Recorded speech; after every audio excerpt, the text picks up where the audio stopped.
Welcome, ladies and gentlemen, over here to the UAL, over here in the Unified Channel. My name is Travesty, and I am joined here with my co-caster. You may know him as DJ, but for tonight, I'm going to call him D-Bay. How's it going, man? Going pretty well, Travis. I'm excited. Travis, I was excited to be here. I'm very excited for the semifinals to see who is going to join Purdue Northwest in the finals. And of course, we do have a kind of a little bit of a, maybe some people would disagree, but I think a little bit of a David versus Goliath matchup going on tonight. And the fact that Tab has some of the reigning champions from the UAL last season, and USC has kind of come out of nowhere with that third seed to get all the way here to the semifinals. Have to see if the Knights that were able to secure the crown last time, those pieces that have came over and joined the forces, are going to be able to make another attempt for the crown to be held here. I'm excited to see what these champions, what these players got here for us here, and you can see the rosters here on the table and lots of talent to behold. Yeah, a whole lot of talent, Travesty. And, if we are going to look at some specific places, if you're looking at Tab, you always got to be looking at Castle, just the heart and soul of this lineup. He tries to get everyone ahead, right? They give him resources in the early game to make sure that they can play the game that they want. So keep your eyes on that jungle. On the other end of things, right? We want to see it from Kimmich, right? Or in the top lane, he is so mechanically gifted. There have been struggles this season, of course, but when he is on his game, he can really, really take over a top lane. He can really, really take over a game. So if USC wants an avenue into this, the top side of the map could be where they need to look. Hey, you could say that they need to keep tabs on him, right? Yeah. I'm sure that joke has never been used the entire season, but I'm looking forward to seeing what the strategies come out about these two squads going against one another. This is a very important matchup. This is your do or die moment to be able to get into the finals. Like you said, one squad is already waiting. They're going to have the time to get to watch this matchup to their own leisure and kind of figure out exactly what they want to do for what the finals that is fast approaching. Yeah, I mean, having that being able to qualify first gives you that chance to scout your opponents. I'm sure some of the members of Purdue Northwest will be watching. And it is a best of five, Travesty. So what could be interesting, as we often do see in best of fives, is what we start with versus what we end with.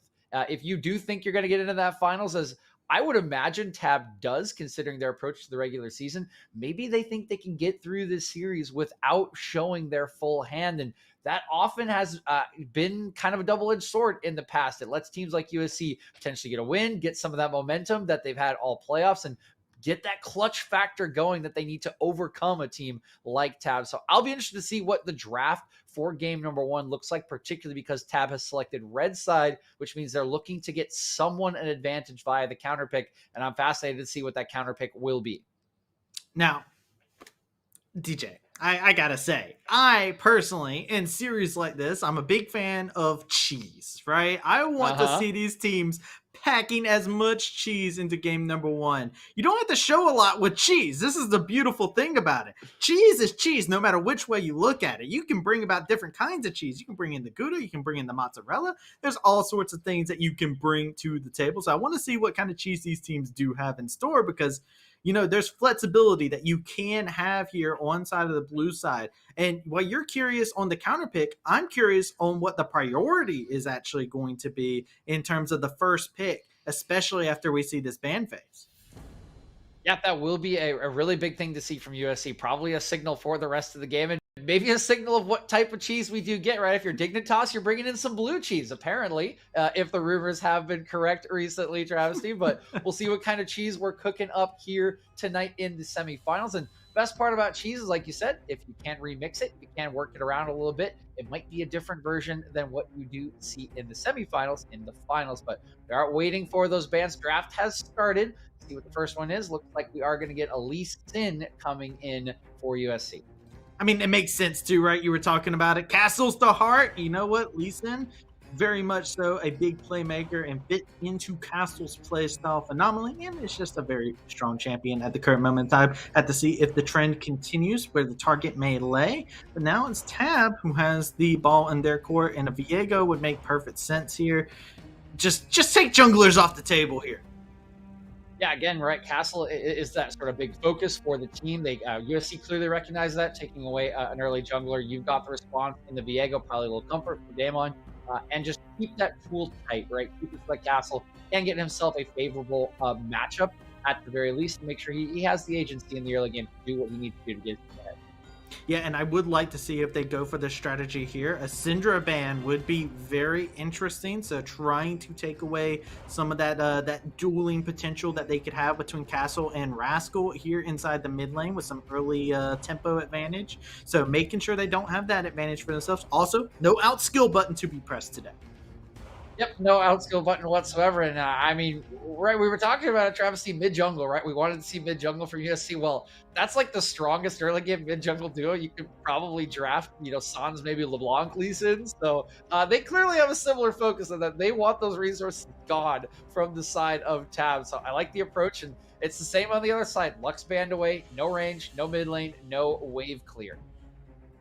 Yeah, wanting to make sure that they have a point to push that aggression forward. Like to see this here. Now it's USC. I'm curious, do they continue with the trend? Do they continue to weaken the mid jungle synergy? No, they take a hit off of Demon King Sam. Demon King Sam. This feels like a comfort pick then to me for Demon King Sam. Gangplank. We haven't seen a whole lot of him recently. He does, he's a crit scaler now. You don't really build that tanky build that you used to with the rework. So interesting to see that one banned off on blue side. It doesn't feel like a stupendous counter pick until, late in drafts if you wanted to put that ultimate down on top of an immobile AD carry, but is going to be the ban, so it makes me feel like it's a comfort ban. The Camille, much more meta ban. This champion's just busted. It's so strong. It's so great at side laning. It can lane into practically anything. I don't like. There's so few bad matchups for Camille. I'm right with Tab. I would ban this away every game too. Yeah. Just sweep the legs, and we'll have to see if Kimmich is going to be able to sweep the legs of his opponent. Okay. He might just look to shoot him out from underneath him with this pick. I'm a big fan of this pick. I'm a big fan of the Graves Travesty. I think this pick is awesome, right? It's not as strong of a top laner as it was at Worlds, but it's still very strong, right? The nerfs weren't the biggest thing, and if both your top and jungle are comfortable with this pick, it is a great flex pick early on blue side. I think this is a brilliant B1 pick for USC. Love the start. Ooh, I was about to say that would have been absolutely interesting, as we have seen Vi and Sheets' play rates have shot up through the roof thanks to Arcane, but it is Seraphine, as we got to stand in the building over on Tab, and talking about flexibility, that adds to it. Yeah, certainly a lot of utility will come through from that Seraphine. The interesting question when you see a Seraphine is, what are you pairing with it, right? What's your draft going to look like? It's a lot of range, it's a lot of wave clear. Okay, I was going to say... they're just going through Arcane, man. Listen, they're ready for Act 2. You're actually right. That's exactly what they're doing. They're literally... Oh, and then there's just Xin Zhao. They're listening. Travesty, they're listening to us, man. That's too much. And they will lock in that Xin Zhao. Okay, this is nice. I like this for Castle. Right, one of the stronger early game junglers. If you want, the heart and soul of your team to have agency, if you want to get his lanes ahead, this is a pick to do it on. It really is. And you were talking about Heart and Blood. Hey, listen, the spear will speak truly, a Vayne lock-in here. Coming in. Humbler looking to humble somebody. Okay, and I know the Humbler, he has been absolutely clutch in these playoffs, Travesty. He has been one of the big clutch members in a lot of their wins and a lot of their carry performances, and apparently they're feeling it. He's feeling it, right? Vayne Lulu.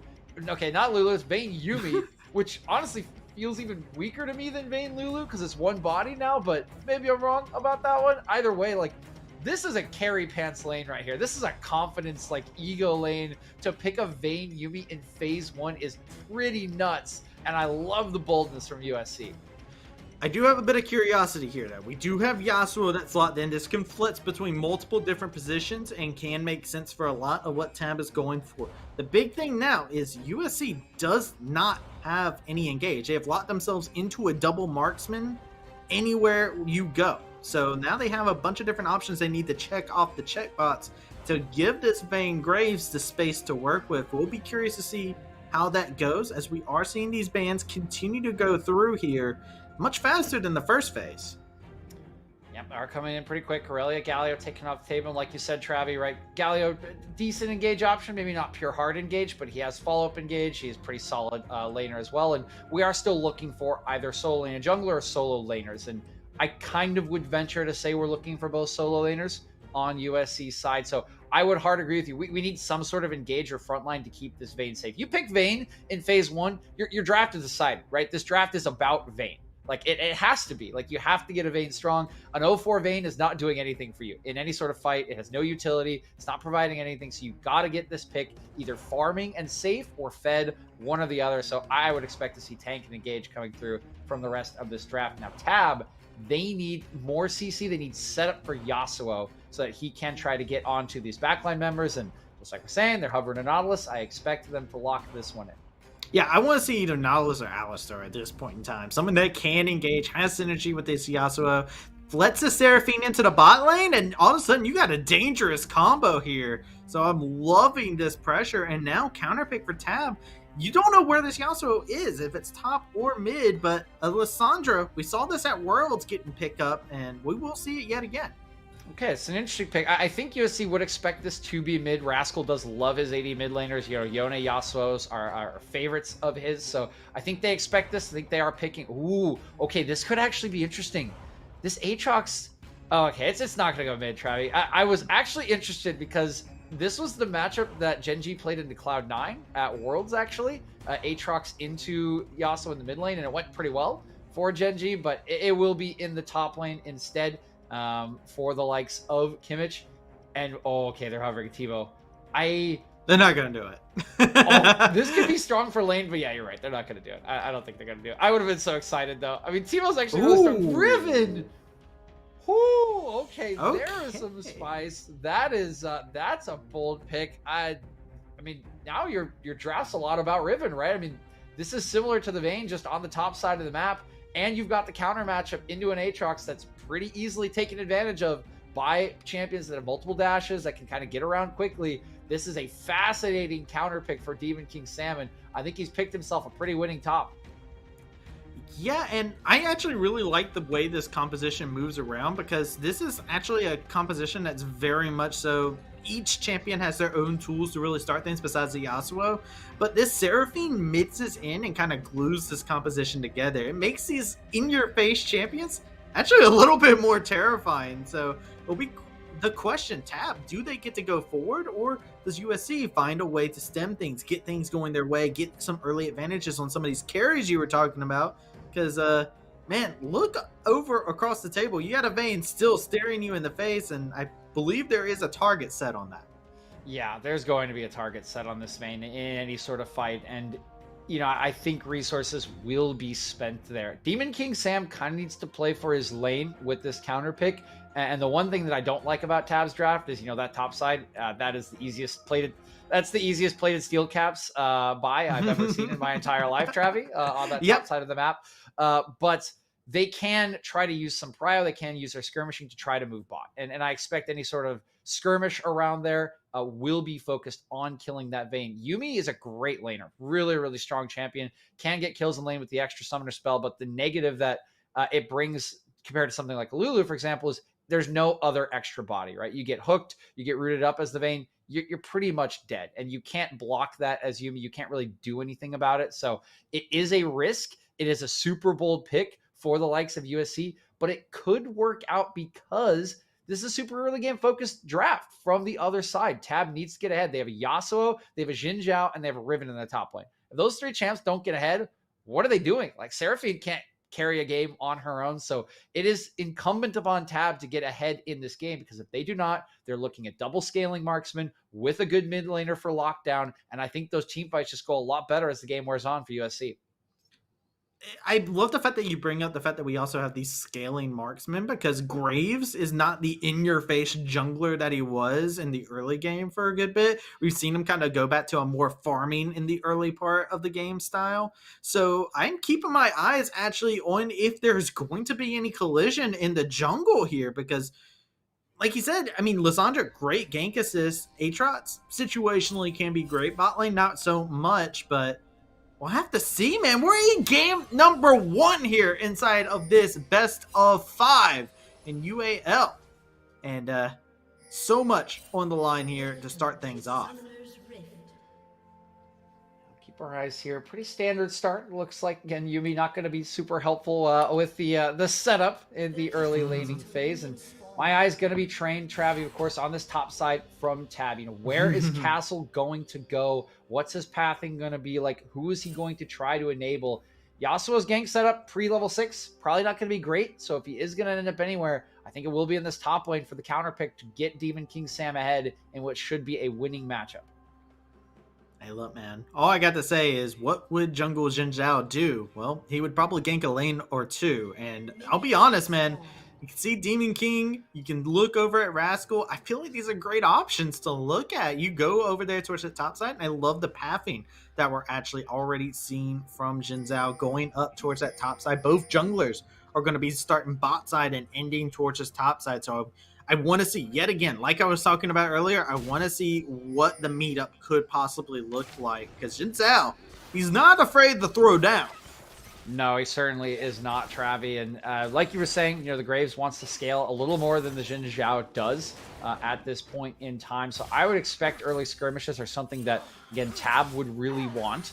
The question will be who can get priority. I think top lane will have prio for Tab pretty much at all times whenever Demon King Sam wants it. Mid lane, bit of a bigger question when Lissandra has the little range matchup early on. So we'll see if Daimon does want those skirmishes, and if he does, where he can get the help from to try to beat back what should be a stronger early game jungler in this Castle Jin Zhao.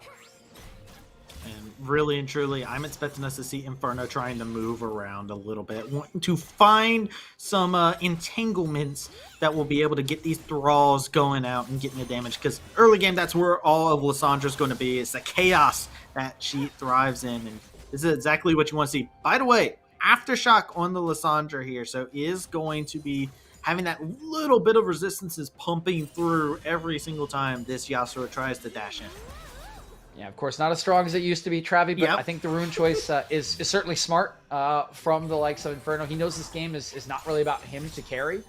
This game is about him locking down the enemy team. He needs to be that sort of front line. He needs to be the lockdown. And Aftershock, while it's not going to be the same as it used to be for a ranged mage like Lissandra, it still will help with some of those tanky stats. So definitely think he's got the right approach to this game.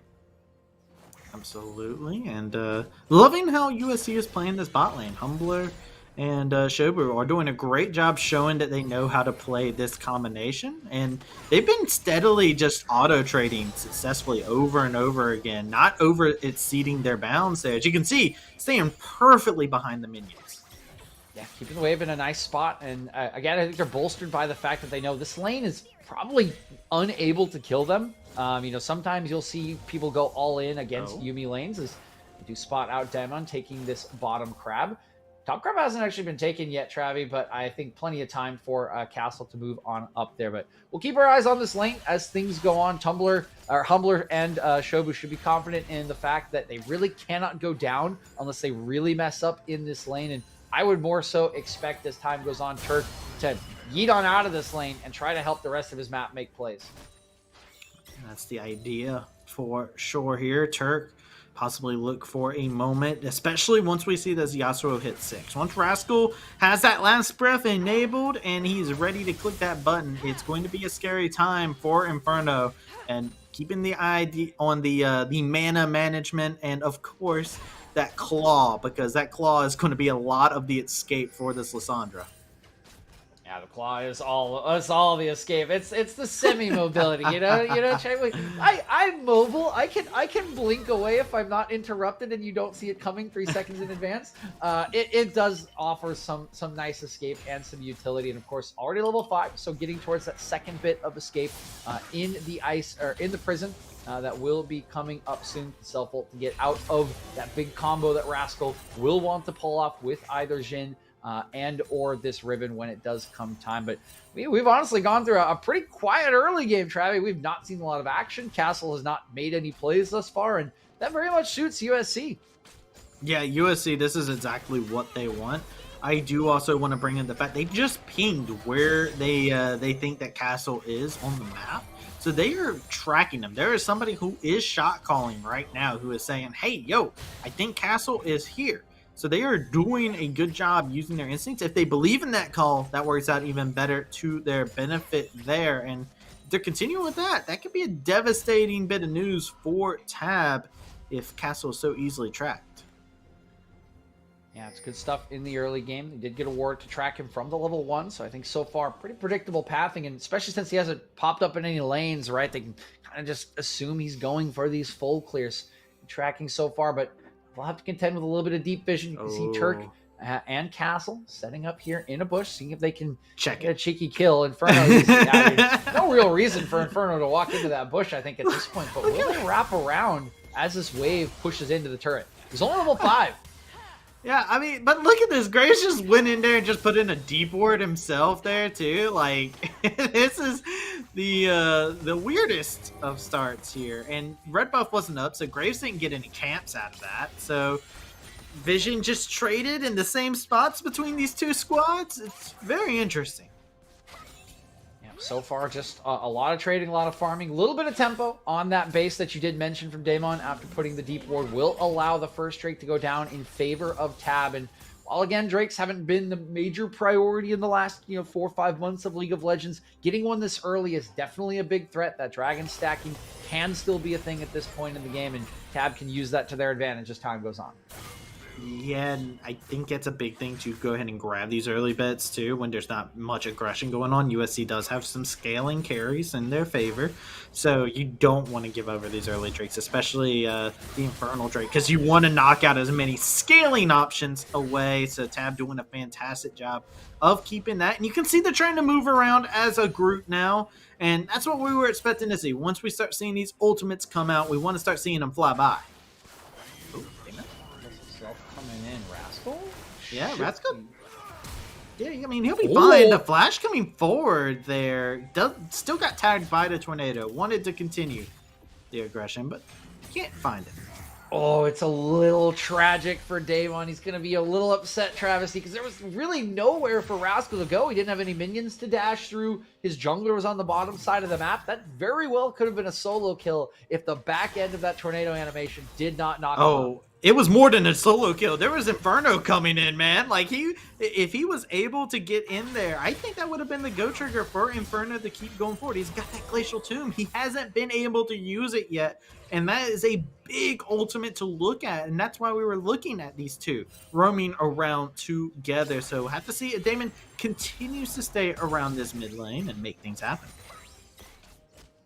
All the ultis are up now, Travi, except for the bottom laners, and it's really just Humbler. He's still level 5, and as I say that, it takes level 6, so everything's on the table now as the Seraphine is going low. So all the lockdown, all the setup, everything that we were previewing in draft, it's all online for both of these squads. The question is, where are they going to use it? We have not seen anyone willing to fight or really do anything risky thus far in the game. Rift Herald is up. It seems the most likely option, but we still really haven't seen any proactive moves towards it. Yeah, I'm going to call this Game 1 nerves, as you can here. The Xin Zhao actually hasn't recalled in quite a bit of time. He is looking for a gank. Castle finally looking for an angle here. Aatrox trying to get aggressive, but this wave is so pushed up, it will be a bit more difficult to do it unless Kimchi over-aggresses, and this is absolutely over-aggression from his half. World Ender popped and will be able to stay safe. This is really surprising for Tab. I mean, I get Castle wanting to get Team and King ahead, but they're not. This is an early game comp, right? This is an early game top side. They want to fight. They want to skirmish, and they just gave up the Rift Herald Travesty. They just didn't go contest it at all. Castle now he's trying to make it pay. Oh, yeah, they absolutely do too. First blood, beautifully done there from Tab over in the top side, and they catch some money back in their pocket. Yeah, they do get some money back in, but it's still, it's a win for USC, Travi. They get a Rift Herald. That is going to be so many more plates if they just drop it. Wow. Hey, look, it's the final chapter, and they got a full book coming on through. Inferno joining in can be a dangerous scenario. Rascal finds one, make it two. Inferno left alone here. Does use the flash to get out of dodge, as we did see Demon King teleport in behind, but nothing to come out of it. Oh, and that's a little greedy, I think, coming in from the likes of USC. They just had their top laner go down, right? He wants to TP back to lane. He needs to go get those minions. He could have TP'd to answer that, but it certainly would have hurt him pretty badly, giving that tempo timer to Demon King Sam, and they elect to take the fight. They elect to engage themselves with Yubi Ultimate, and they are roundly punished by Rascal. Yeah, they didn't have the numbers advantage there, which was the interesting bit there. They took that after just kind of scaling up and said, all right, let's check our stats, see what we're doing here. And Yasuo now, it says, hey, yo, I'm doing great. I hope y'all are 2-0 now on the champion. And that's a good start for Rascal inside of this game. Yeah, I mean, it's a really good start. He already has the completed boots, right? He's working towards his first mythic item. Like, that's a really good place to be as a Yasuo. Acceleration on this kind of champ. Same thing with Yone. It just makes everything hurt so much because people don't have resistances. You can just kind of blow them up at any point if you don't get fully locked down. So really like where Rascal is sitting right now, and Tab, despite a pretty quiet early game, have gotten the resources they need to get a couple of their lanes ahead.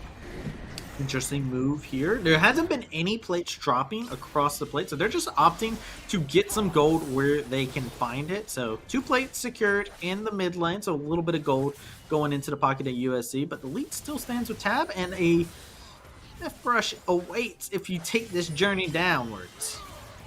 Trying to bait him in. Travi, they're collapsing. He's just dash over the wall. Nicely done. He was holding on to it. He knew. He was just like, there's something fishy down. I can smell it. And this dragon is going down. They're looking for the play. They have 5 members, but they're going to be able to get out of dodge. A beautiful last breath to be able to connect onto Inferno. Has to use the tomb onto himself. The World Ender into the back of the line here for the side of Tab. Demon King is joining into the fight late. Is going to be able to put that sword back to use, and that's going to be a beautiful charm that's going to be able to connect onto 3 members. Be able to find 2 on the Riven, but the Vayne is still alive. The Humbler is tumbling through this team comp, and that is going to be an ace for USC. And it's absolutely massive for USC. Travi, they wipe away Tab, completely evening the kill score. And while they don't get the Drake, they get everything else. We had just criticized USC for taking a fight on a timer they didn't really have. Well, turn it right back around onto Tab. Demon King Sam did not have his TP. He had to walk all the way down from top lane. And by the time he arrived at that fight, 2 members were already dead for Tab. They get absolutely washed. And Vayne is now 2-0-3. USC are sitting so pretty in this game. Really and truly. And that comes from Tab. Not respecting USC, I feel like. They just got a little bit of cockiness there, man. And, we got to see it play off. Now the kills go 5-5. Dragons are in favor of Tab, though. We're able to secure that. Plates also going down. Rascal needs to be a little bit precautious here. We do see some action going across the map. These teams are starting to scrap now. Yeah, scrapping is coming in, and I think a little bit of it is because Tab is starting to feel the pressure. We mentioned that this top side is super early game focused. You already see Plate Steel Caps on Kimch in this top lane. He is in some trouble here. Yeah, I hope he remembers that this bush comes with a point, and the point is, this lane is not one that you can push up inside of, forcing the flash early. Kimchi learning his lesson, knowing that CC chain can come about quick. Yeah, Kimchi will get out, and that is very important to not go down. Just keep farming this wave. Just, right, keep the gold out of the pockets of Tab, because staying alive is winning. Staying alive is absolutely winning for USC. They already have this, 700, 800 gold lead, and they're the scaling composition. Their plated steel caps are going to go so far in this game against 480 champions and a Seraphine. They should be feeling absolutely brilliant with where they are in this game. Just keep your Vayne farming, and when those team fights around third Drake come around, you've already got the item break points you need to put up a fight and keep them off Soul. And it's also a beautiful thing to take note of is the Yuumi has not been with the Vayne ever since they started doing these rotations. This Yuumi now belongs to Graves. Graves has a pet cat. It's canon right now, as the Yuumi has stayed on him, and that means anytime that Castle looks to tango with Graves now, it is automatically a 1v2 every single time. So the numbers advantage for any Grave scuttles could very much so swiftly go into the favor. Yeah, I mean, where's the matching academy skins, Travesty? That's the only thing we're missing. That's exactly. USC is letting us down. I mean, you gotta have the matching skins if you're just gonna give Graves the pet cat. It's just no. The professor and his pet cat. Yeah, I mean, it just works. Even if this is a win, it will come with an asterisk in my book at this point, Travesty. Just pure shame. Pure shame. You missed the moment there, and it's going to haunt them. Turk looking to haunt Kimchi over in the top side, trying to get some aggression in favor. As Nautilus hasn't been able to turn up much in the terms of aggression on these rotations. Coming up here to make a play. Flashless is the Aatrox. Nice sidestep from him. Was baiting on the dash. Didn't pay off. Happens in gambling. Herald is being currently contested, danced around here between these two squads, and they will just mutually disperse. Yeah, I mean, for USC, there's just no reason to fight. You can give up the second Herald. Like, honestly, I don't think it does that much for Tab. They still don't have a turret, right? They didn't get the first Rift Herald, which is usually a critical thing to get when you are an early game composition that wants to snowball. The second one's not going to net them plates. It's maybe going to net them a turret. Oh, this is what I was looking for here. Beautiful wind wall actually nulled a lot of damage. World Ender popped in the top lane. Kimchi looking to tango in the 1v2. Gets dropped just like that. And just when USC thought they had a pick, they lose a member elsewhere on the map. Yeah, they're going to lose a member, but they're going to get mid-turret for this after chasing the mid lane around. I mean, this is just infinitely more worthwhile for USC as they're opening up the map, and even their deaths at this point are working out in their favor, Travesty. It's still looking great for the Southern California squad as they continue to scrap. Yeah, Southern California looking to show you where it's about. Turk getting his HP decimated as Humbler comes in to join the rest of his party. Demon King looking to see if he can bring the blade down onto anybody out of position. We know there's no Frozen Tomb of Doom that is available. Beautiful stun to follow up onto the Lissandra. Goes golden immediately, but it just delays the inevitable. Lissandra drops, and Drake is the prize in the eyes of Tab. And this is the first big mistake in a while from USC. Usually nothing wrong with losing one member, but around the third Drake as it spawns when your opponents are playing for Soul, that's a pretty big boo-boo. They had their top laner on a base timer. They overstepped a little bit in the river trying to lock up a support of all people, and they are punished for it in the end. They will now have to really strongly consider coming for this fourth Drake in 5 minutes, and I don't think they'll be quite ready with Vayne on 2 items. I don't know, man. I've seen Vayne do a lot on 2 items. I just don't think the Vayne will be on 2 items. That's the thing. Yeah, we'll have to see exactly. Almost completed actually does have that Zeal already completed on that part. So we'll be looking definitely at the 2 item mark going in as we get closer to that dragon. And across the table, man, it does feel like USC kind of making some careless mistakes. Both these squads have been making mistakes that feel like carelessness, though. Speaking of. Yep, final hour is here. It's looking like it's dire. Vasco looking, will get the last breath, gets the shutdown, smite him down. Inferno can freeze him up, lock him up, but the rest of the team is quick in route. Encore, do you want more? Get hit by the tornado and a knock up to come. Next challenger appears, bring him on. The spear does not connect to its mark, but Castle will look to bring it forward anyways. Has the support of the Seraphine. Is a stand indeed. Rest is going to be able to find himself on a rampage. I mean, they're just queuing up to die, Travesty. Like, well, what are the order of these things? Like, okay, we lose our AD carry. Let's send one member in for vengeance, right? Vengeance for our AD carry. Oh, that person died. Okay, vengeance for our AD carry and our mid laner. We'll send our top laner. Yeah, sure. I mean, you get a 1-for-1 for Kimchi, but I mean, what's the price? Your bottom lane turret dies. You gave 2 more kills over to Yasuo, who already has 2 items and nearly 100% crit. Like, this is some big mid-game blunders for the likes of USC, because remember, they don't need these skirmishes. They don't need to be making these plays. They have a Vayne. They have the steel caps. They have the scaling. They don't need to be making these plays to keep themselves on track for their win condition. Yeah, and at this point in time, too, you see Seraphine has stopped matching the Vayne, which is absolutely what needs to happen. Rascal can deal with this Vayne at any point in time. And I love to see Tab at making that call to change things up, flip around the matchups a bit here to their advantage. And man, just don't I feel like at that point in time, the comms had to be like, oh, I'm sorry, guys. I couldn't hear. Like, there needs to be some lag that's there to play it off to make it to where the call makes a little bit more sense. But USC, yet again, another careless mistake coming from them. Yeah, and I think it might be like you mentioned, Travis. You just nerves, right? Game one nerves. You're playing against some of the reigning champions. You've been on this run, and like, what if it ends? Right, we're ahead. Like all of a sudden, you tense up, like it's working, right? And you start to stop thinking through some of these plays. The good thing for USC is they still have time, right? They have this scaling comp. Do still have this vein in their back pocket. They just need to settle down a little bit and try to stay alive. And this should work out for them. Yeah, Glacial Tomb works out beautifully here. Gonna be able to get a lot of damage in. Rascal trying to tango, but it is 3 members down there in the bot side. They're looking to avenge a fallen comrade by taking it out on Kimchi, though. And it is a 1-for-1 across the map, but towers are falling left and right in favor of Tab.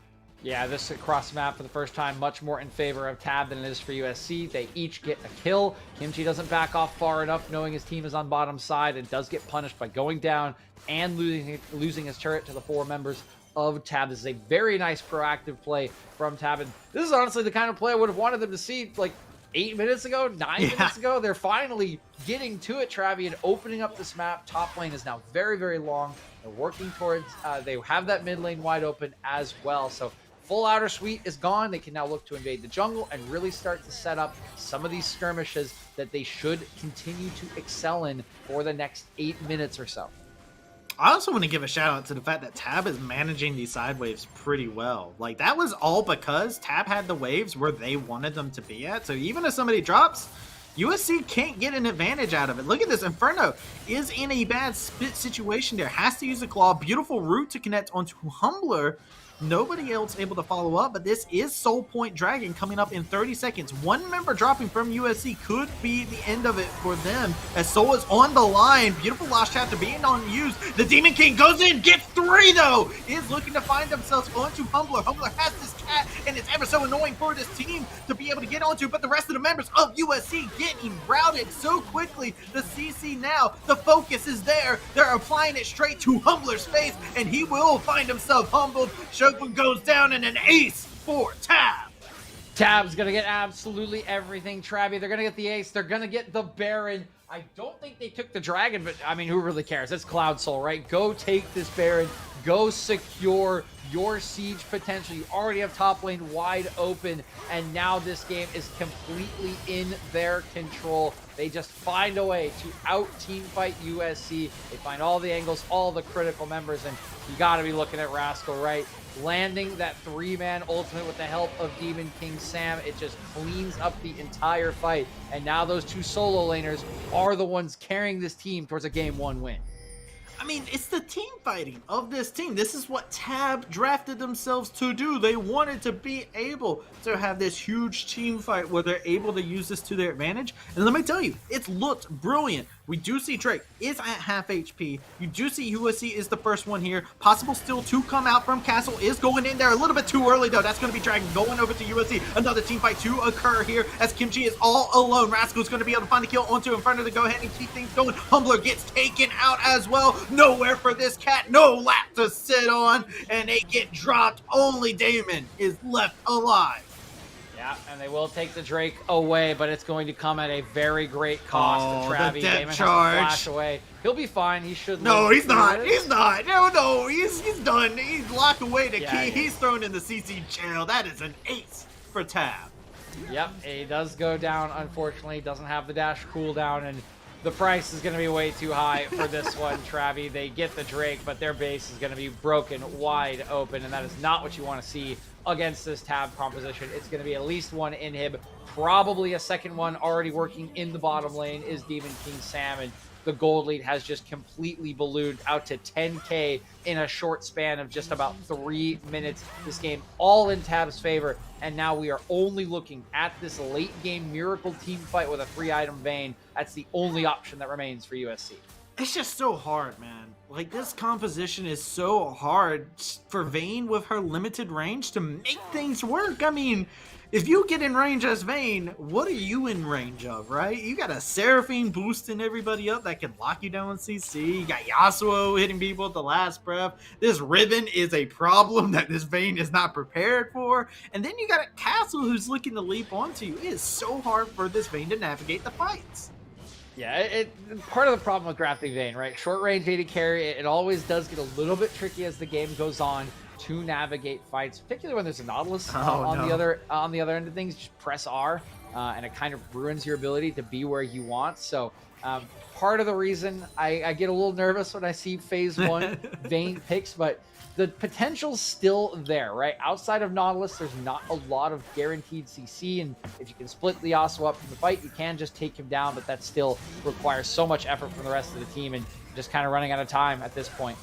Yeah, and Kimchi is just getting brutalized up here in these split scenarios here. He is not strong at this moment in time. 1-7-4 has found himself beat up. Rascal looking to continue some bullying, except this time onto the Graves. Yuumi telling him all about her favorite chapter, but it's Inferno who gets dropped. The fight continues onward, but it is heavily in Tab's favor. They are setting their sights on the Nexus in a game 1 victory to start this series off. Yeah, beautiful stuff from Tab. They fell a little behind in the early game. They made some mistakes, but the team fighting, the individual prowess on these players comes through as things progress. They find all the fights they need at the critical moment, Travian.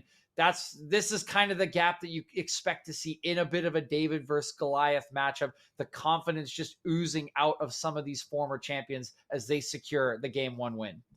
Now, it was still some things to keep our eyes on too, though, right? Because we're looking at the early game that was inside this, and this was a very steady early game. It felt like it could have gone anybody's favor because both these teams were making mistakes. It's just USC made the one that was the most costly, and Tab didn't let go after that. Yeah, I think that's precisely it, Trav. I was very impressed with USC's early game. I thought they handled it super well. I thought they were reading the jungler very well, as you mentioned. Right, they were answering plays. They got a 1,000 gold lead, which is huge for a composition with a Vayne that can easily build steel caps, that has the Graves as well. It looked really, really good, but you saw some of those mistakes that you would expect out of a greener squad, out of someone that maybe doesn't have the pedigree or the experience that someone like Tab does with some of their players. And those mistakes, as you mentioned, came at the most critical and costly times in the game, allowing Tab to take full control. We'll have to see if they remain in control, where we are going to send it over to a break. When we come back, we're going into a heated game number 2. So make sure you don't touch that browser, as we will be right back.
Welcome back, ladies and gentlemen. We are hot into the playoff series here inside of UAL, where both these teams are battling it out for a spot in the finals. My name is Travis D. I am joined here with my lovely co-caster, DJ.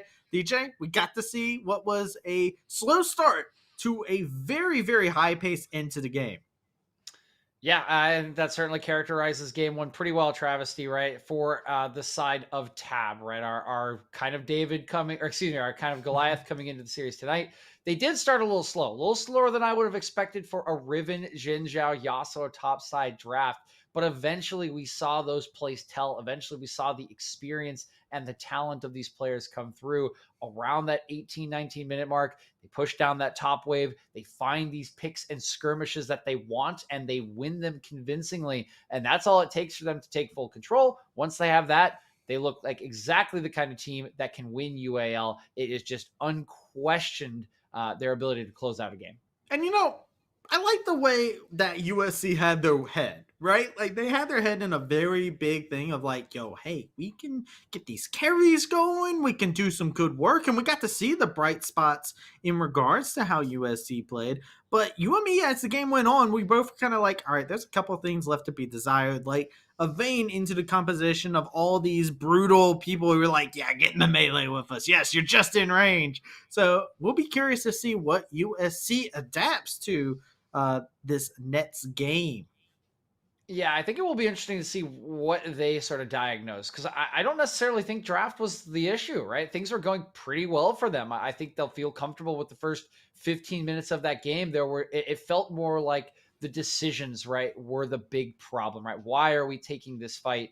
Can we trade this for gold on the other side of the map, right? If we send Vayne top lane, right, to get a turret or something, is that a big detriment? I think those are the things that really hurt them in game one, and again are telling of a team maybe with less experience together, less experience in series such as this. But those are definitely the easier mistakes to fix than something in draft. So I think USC can be pretty happy with how game one went. They just need to still be confident in themselves and say, hey, we can be a little better. Let's just clean up our decision making, and we can win a game like that.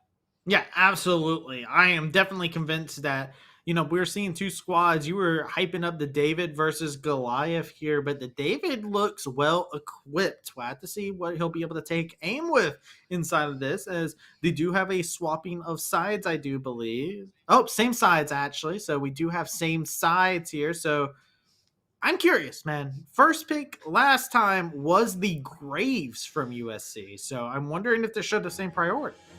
That one will be interesting. I don't feel like the Graves had that much impact in the game, if I'm thinking back to it. Right? There were some moments when he's kind of going around with the cat in the backpack, but it never felt like it really got off the ground for Daemon. So we'll see if he does go somewhere else with that first pick. But I would expect a similar theme, something that can skirmish, something that can make plays, and maybe they just get a little bit of a better execution. But I again, would not expect huge deviations in this draft from USC. And by the same token, probably Tab, right? I mean, they won game one. They'll think they can do it again. My request, give me something a little bit more for that skirmishing you were talking about in the early part here. As you can see, they're already taking the Yasuo off the table. They said that wind wall is a problem when we're running all these marksmen. So I want to see, what is USC going to give themselves? Because some members impressed, but I feel like if they had some different kits to pilot, it could be a little bit stronger. Yeah, I agree with you there, Travian. I think the Yasuo ban, an interesting one compared to game one, but I think it's fair, right? Rascal did present a pretty big problem for them in that game. The wind wall was obnoxious, and once he got to like the 2-item mark, he did go for the heal cut. I don't think that gives you 100% crit, but it didn't really matter. He was so far ahead and accelerated that all the damage just stuck. So yeah, take him off something he's comfortable with, force him onto something else, another AD pick or whatnot. I think that is a smart start to the draft. The Yone is this is a deviation now. They are hard banning out Rascal. They have apparently decided he doesn't get to play League of Legends. He doesn't. He hasn't even had a chance to pull these champions out. Bans, Travis.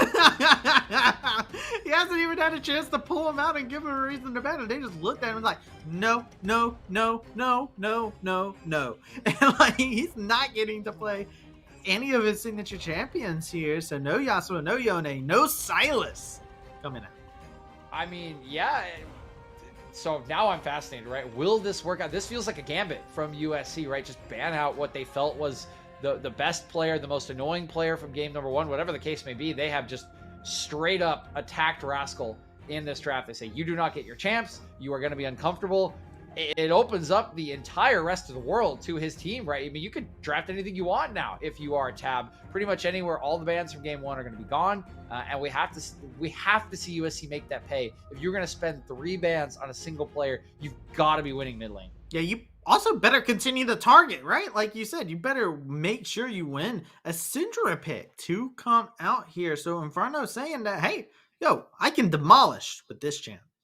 Okay, and they banned this in game number 1. So they're going to triple ban Rascal, and then they're going to take the champion that was in the first round bans of game 1. The thing that they cannot ban anymore that was in game 1 is Castle's Lee Sin. That was their first ban last game. He is going to lock that in instantaneously. This is kind of my worry, though, when I see the Syndra. Syndra, known to be a lane bully, but tends to also overexert herself when lane bullying. Is an immobile champion. So I do want to see what they lock in to capitalize on it, and Lee Sin makes sense. Seraphine, also, I mean, it worked out beautifully for Tab, honestly. The team fighting that came out of that champ was phenomenal. Yeah, I mean, it's always going to provide utility. It's a safe laner, so they can just, stick. I would imagine it's all for one again. They just stick all for one bottom lane and tell the rest of the team, "Hey, go have fun. Go play in the park. Go run around." It's like mom at the park, right? Like Seraphine's just down there, like, "Yeah, you go have fun, kids. I'll farm these waves. Don't worry about it." Yeah, and we are getting some arcane love here. Jinx showing up, and this is the champion that I was thinking about walking away from game number 1. You lock in Vayne, cool. That's great. Jinx does a lot of things that Vayne wants to do. Is that late game scaling carry, but has some range to boot, and a Lulu to possibly pair with it would be nice. Okay, this is another bold approach, right? I mean, it's not that different from what we saw in game 1. Vayne and Jinx kind of operate the same way. The draft kind of needs to be a little bit about them. They do need to get scaled to really carry the game. The nice thing about Jinx compared to Vayne, the range. I mean, the rocket range is just so much higher than it is on Vayne. The access to fights just going to be a lot better. And the Lulu presents a secondary body now and a heavily pushing lane. And we just see, I mean, it's different champs travesty, but this is the same six. This is the same concept as the first 6 champions in game number 1. The Seraphine will push the lane, will try not to die against this Jinx and Lulu. You're going to see Turk yeeting out a lane whenever he can to support the top side of the map with the playmaking of Castle and whatever they draft in phase 2. So I appreciate from USC that they have adopted a similar approach, something that was working for them in game 1. Now they need to execute on it. And again, make sure that they win mid lane after banning 3 champions away from Rascal. I do want to highlight a point that you just talked about, though. With this Leona getting locked in, these roams from Turk actually become much more deadlier. A Leona is a fantastic roamer. The solar flare can come from so far away. So I feel like this does put a little bit of fear in you if you're playing inside the mid lane. I actually would not mind seeing a cleanse possibly come out from the center, because I'm expecting a lot of attention being shown here from this Leona Lee Sin in the mid lane. Yeah, I would agree with that. We'll have to see what the mid laner locked in for Tab is, and if it's Twisted Fate, I would 100% agree that you're gonna need cleanse. You're gonna really need cleanse if this is a Twisted Fate lock in. That would be a big trigger. Okay, nope, it's going to be Zed instead. Don't necessarily need cleanse for that one unless you want to cleanse the ignite, but that is a bold pickup into Syndra, who will outrange you, who can interrupt your ultimate if he holds the scatter the weak. That's pure ballsy from Rascal, honestly. I mean, I think it's a brilliant pick here. If you're ready to pilot it, like as we saw Rascal play, getting up in the people's face, if he times his shadows properly, this is really hard for Kimmich. Like this is actually a very disgusting matchup if he's able to get in and use himself correctly. So yet again, you're seeing in the mid lane from USC. How do you time your abilities? Because Zed will check them. Yeah, I mean, that's basically what we're asking for, right? Is just skill checks. It's basically what Zed is as a champion. If you can dodge stuff, you're going to be fine. I mean, Syndra's kit should win out on lane, right? You have priority, you have range. The level 6, obviously a little scary, unless you have your mid laner in your back pocket or your Lulu in your back pocket. But it is just Tab throwing similar stuff. And if Renekton locks it, I mean, Is this draft this draft is barely different than game one for Tab. This is the same exact thing from Tab. The champions are different if Renekton is the final lock-in. There. Okay, nope. Now it's different. Now it's a lot different.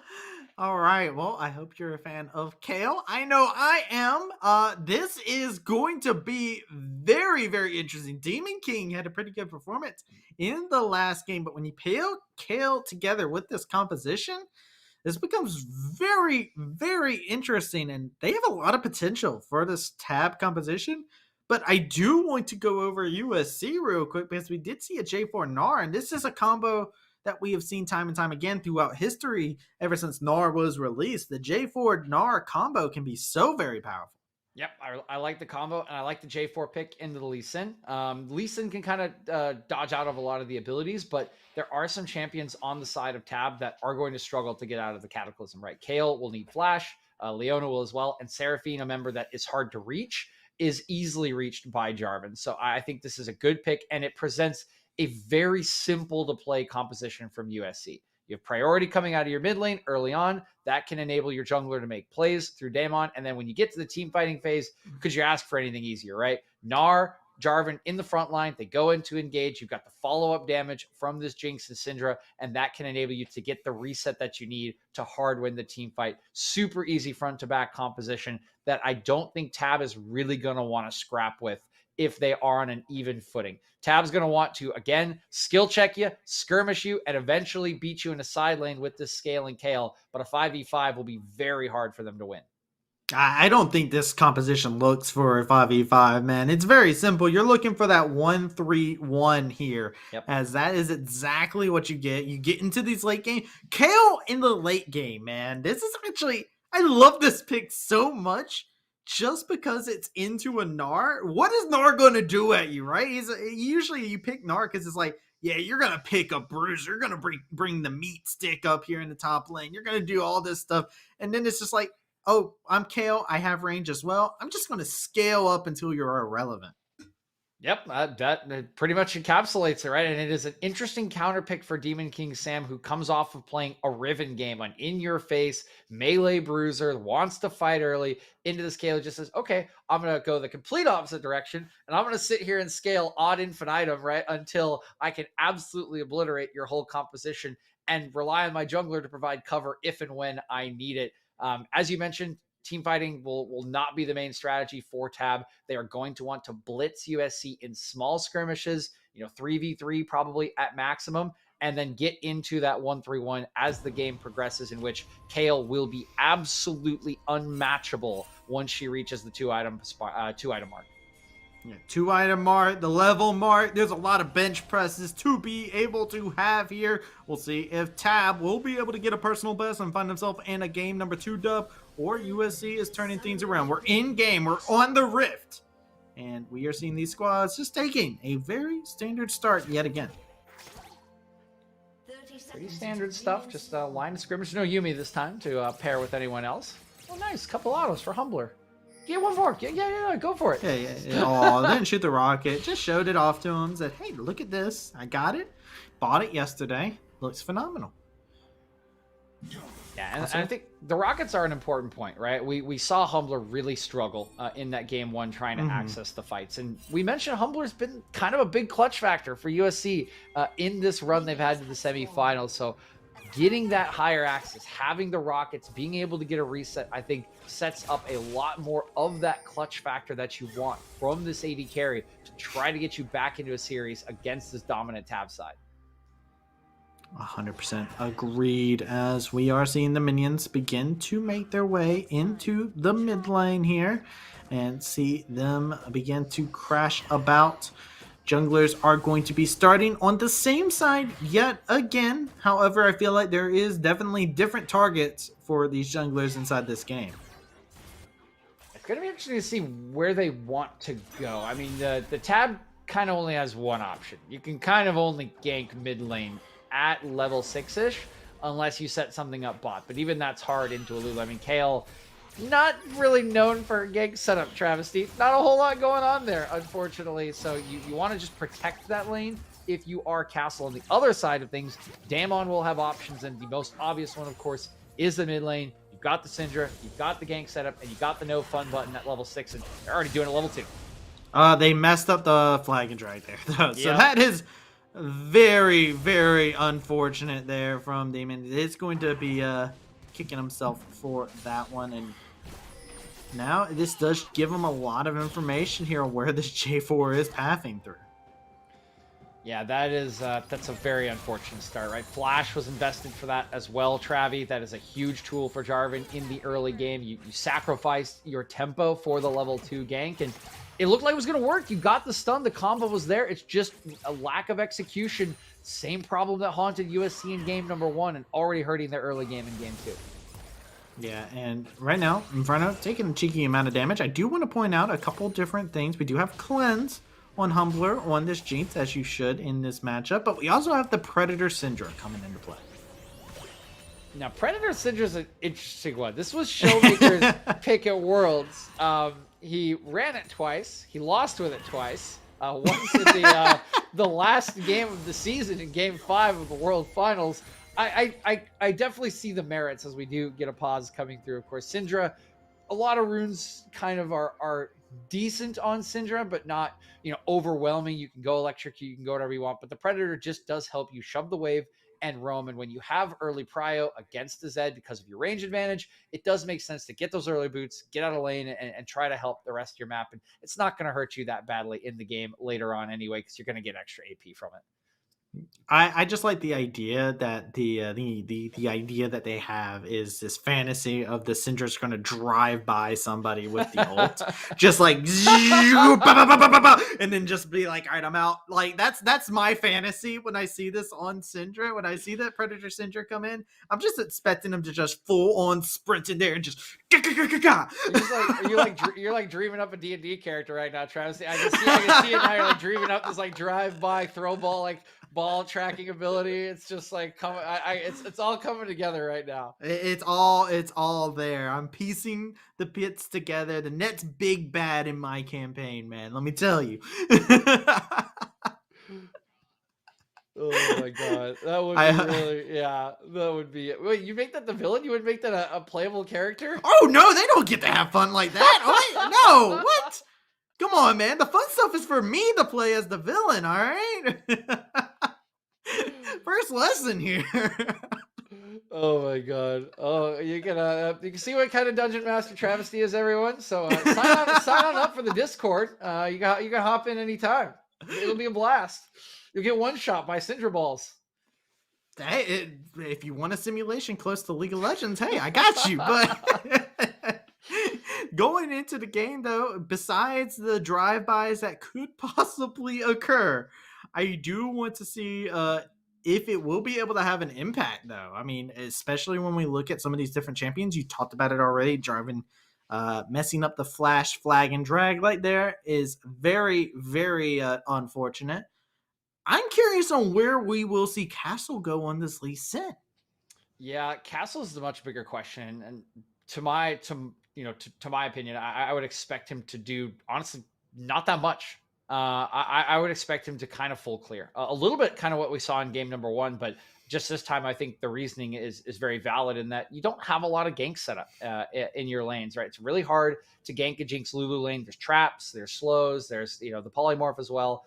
Your setup is Seraphine, but that setup is still mostly at level 6. Your setup in mid lane is at level 6. Your setup in top lane is non-existent unless like the wave is really, really frozen outside of the turret. And so for me, Castle's best option is just keep himself relevant for when those level 6s come in, and then look for plays either around Rift or Dragon, and really try to use the 2v2 strength that he will have alongside his mid laner to burst someone out. But unfortunately, they've just drafted in a way that doesn't really enable Castle to make plays early, which is why I think the quiet nature of this early game has pretty much favored Tab. I want to see Zed Shadow jump in and then Lee Sin safeguards to him. And I want to see that highlight moment. That's what I'm predicting right now. That's the gank right there. You put your shadow down, you spin that shadow right round to get the slow, safeguard in. Man, the tech is there. The tech. He has the gank potential here between Rascal and him.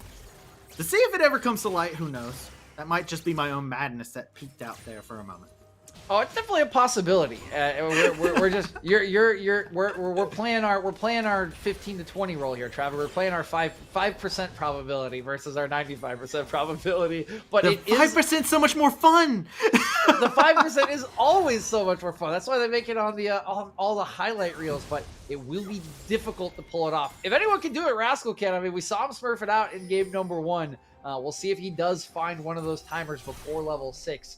As they are just kind of still keeping it real. Mid jungle are going to hover around each other, but still don't think any action going to break out. The question does become, on the first buy, we do see Syndra actually grab TP. So I am curious if there will be like an early recall into like Seekers or Stopwatch or something like that. So Bot River, you know, it's just a little skirmish. It doesn't, they get scuttled. It's fine. They back up. And that is really, really nice for Castle because he was about to get double scuttled. And very interesting to me that the bot lane was able to get priority, right? Seraphine Leona should get pushed in by Jinx Lulu pretty much at will. So nicely done by the Tab bottom lane to find a window, allow Turk to move on up there, and make sure that Castle does not get double scuttled. I mean, it's a trend that we have been seeing too. Humbler has yet again done an early reset to go ahead and get this this Cole going for themselves. So we're seeing this be a little bit of a pattern. Humble is like, yo, I want to early back, get this Cole, and then come back and mess some stuff up. Yeah, and Cole, of course, a nice item for scaling. We'll get that, you know, it's a good early game item. It's good for the scaling aspect with the extra gold. Hold on here, top side. Demon King should be fine. Yeah, Demon King can't find himself the target of Damon here, as we do see some action. Lots of damage layered in first blood for the Seraphine. My God, my God, dude, Leona's such a busted support, Travi. I mean, like literally engaged there, took a turret shot and didn't take any damage whatsoever. Shobu's just under his turret, like, why am I dying right now? And it's once again Tab finding an early play. And this is exactly what I love to see. I love to see them targeting out this. Look at this, into the mid lane. This is why I said you might want the cleanse here. The Ignite comes through and finishes off Inferno. We still have the skirmishing happening over into the top side. TP is coming through. This will be all for one jumping in and is definitely there for everybody else. Mega Gnar will be able to give a little bit extra HP, but J4 falls nonetheless. Beautiful stuff from Tab. They defend their manaless top laner in Demon King, allow him to get a base with that TP advantage earned from the bottom lane kill. It is just one play to another for Tab, and they have kept the momentum from game 1 in this early game of in this early stage of game 2, already out to a 1.2k gold. By the way, Rascal didn't use anything there. The Scatter the Weak is not going to be utilized correctly, and that will be Inferno getting dropped in a solo kill. Oh, that's devastating, Travi. Inferno just TP'd back to lane. He died, TP'd back to, he died to support roam, TP'd back to lane, and got solo killed at level 6 after missing Scatter the Weak. That is horrifying. That is devastating. He's now down 10 CS, and Rascal, with 2 kills, is going to be free as a bird to start impacting the map. And I feel like, yet again, after a play like that happening, the fact that he's not itemizing defensively here, Syndra is one of the few champions that does have that ability to play a little bit defensive with their itemization early. But now it's Castle getting caught out on some over-aggression. Safeguards to a ward, but instantly they catch out Humbler. Lots of damage being put through. Inferno burring on in, and Turk will find his legs getting caught. Humbler quick to pursue. The flag and drag is going to follow, but doesn't find its mark, as Seraphine was able to flash all for one, making sure to keep things alive for the squad. Yeah, Flash for Flash will keep all for one alive, but the first positive play of the game for USC is a little bit of overzealousness from Tab. They were down a member. They did not respect the fact that there was an early timer for Inferno, and in the 4v3, it does go in the favor of USC, and they get a kill critically onto their AD carry, who was so much of that scaling factor for the later stages. Yeah, great for them to be able to grab at this point in time, because I'll be honest, this is where it actually gets a very tricky moment. Tab has found themselves some early momentum, a little bit of a gold lead, and when you have a composition like this, this is perfect for Tab. This is exactly, and you can even see, now that KO is level 6, how does Gnar trade? Yeah, it's pretty hard at this point. The kill potential always a little low. Kayle level 7 already has the ulti, already has the boots, can farm pretty effectively, and just kind of got to sit there and absorb it, right? The Gnar going to be useful for team fights, but the lane effectiveness definitely nullified by this Kayle. And give some credit to Demon King. He's had some backup from his teammates, but his warding has been really good so far, understanding the timers to keep himself farming up, keep himself safe. And while he's down CS, at some point it doesn't really matter, right? The Kayle just straight up outscales in a side lane. So I think everything's still in pretty comfortable state for Tab, up 1,000 gold. Absolutely is. As we continue to go forward here, Turk will be spotted out on a ward, and this is going to be Humbler trying to run away. We'll throw some traps. Xenoblade not connecting either. Damon is here, and Castle is not going to be able to join into the fray just in time. But Encore, do you want more? Polymorph coming down to Castle himself. Turk finds himself dropped, but it is a trade of Humbler? 1 for 1. The Dragon Rage kick onto Humbler. They won't be able to find the kill solidified, as the Jinx will be able to survive. Yeah, nicely played by Humbler right there. A little afraid of giving him another reset. If he gets one more, that's a triple kill, and you do not want to be giving that to a Jinx early on. A nice 3v3 from both sides, really. Playing it about as well as you could. The nice thing again for USC, they get they get some gold onto their AD carry. I think Inferno's... Oh, nice. Scatter the weak. Yeah, no, that's def. Yeah. That's the problem here, is it's... Even if you do push away Zed with Scatter the Weak, his shadows are still there. Whenever he ults, he puts a shadow on you. So when he jumps away like that after you do a Scatter the Weak, he still is able to just do all the crazy stuff that we've seen Zed do. So Rascal is just completely comfortable in this matchup, and I feel like we're seeing the Seekers, but it's not gonna... It's a little bit too late at this point. Yeah, I mean, honestly, Travi, I was sort of on the other end at this point. I don't think itemizing defensively is the right call, because you're not really going to survive. It's going to help, but now you're not going to do damage either, right? Your ulti is not going to chunk the way that you want to. And if you are behind a Zed like this, what you really want to do is just try to help your team chunk someone, right? What you want is the reset for the Jinx, so get as much damage down as you can. You're 0-3, your life is just not as valuable as the rest of your teammates. So at this point, I agree with you. I think the item is a little bit late, and is going to be a little less impact for Inferno than if he just built damage. Yep. So now we're sitting in the opposite end of the spectrum, a little bit too late for them. Beautiful moves from Humbler, not getting tagged up, rooted. Leona has roamed away. Seraphine is one of those very self-sufficient champions in Independent Idol that don't need no support. I mean, yeah, straight up, right? We talked about this. This is the parent at the park. The kids are going having fun at Rift Herald. Parent at the park, just fine, chilling there with the magazine, saying, "I got these waves, guys, no problemo," and it's working wonders for Tab. Of course, they do have the lead this time around, so it's even easier for them. But this was the formula in Game 1, and it's playing out to a T in Game 2. Seraphine, you do not. This lane doesn't belong to you. You are going to get flagged and dragged and taken out. The shutdown goes over to Inferno, but man, oh man, there's a huge punish on the other side of the map. Yeah, I mean, have you ever seen a better have you ever seen a better caster curse, Travi? I mean, we were just talking about the responsible parent at the park, and all of a sudden they get way too eager to hop on the slide, and you know, they get punished. The hip goes out, and they go down. Fortunately for the parent at the park, their kids are doing absolute wonders in high school right now. They are getting straight A's. They've got a Rift Herald. They've got 2 turrets in mid lane, and apparently they've got a scholarship all wrapped up for college as well.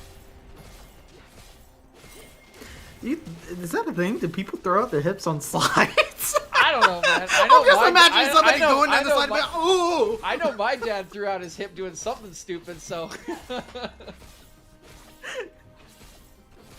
Well, you heard it here. If your bones are creaking, don't go near slides.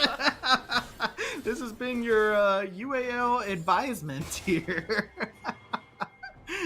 As we do continue to go further down this into this semifinal, seeing how it is evolving. It is almost a 3k lead in favor of Tab. Humbler will get jumped upon. It's a lot of damage. It is the Death Mark being procced. It is going to pop. Rampage is what Rascal is on at this current moment, and that's big with Dragon on the table. A little unfortunate for Humbler. He's played this game pretty well so far, but he just makes a brief mental error. You just cannot be alone. You're not allowed to be alone when you're playing against Lee Sin Zed. It's so easy for them to jump on you when your Lulu is not in your back pocket. And with the 80 carry down, no way to fight around this Drake. That will be one going over to Tab, and the soul win condition will now be pretty much off the table for USC. This is really interesting. Gnar was almost mega, and they just completely let it go away. That was a 4v4. They actually could have gone for something there, but instead, Gnar dies to get dragoned.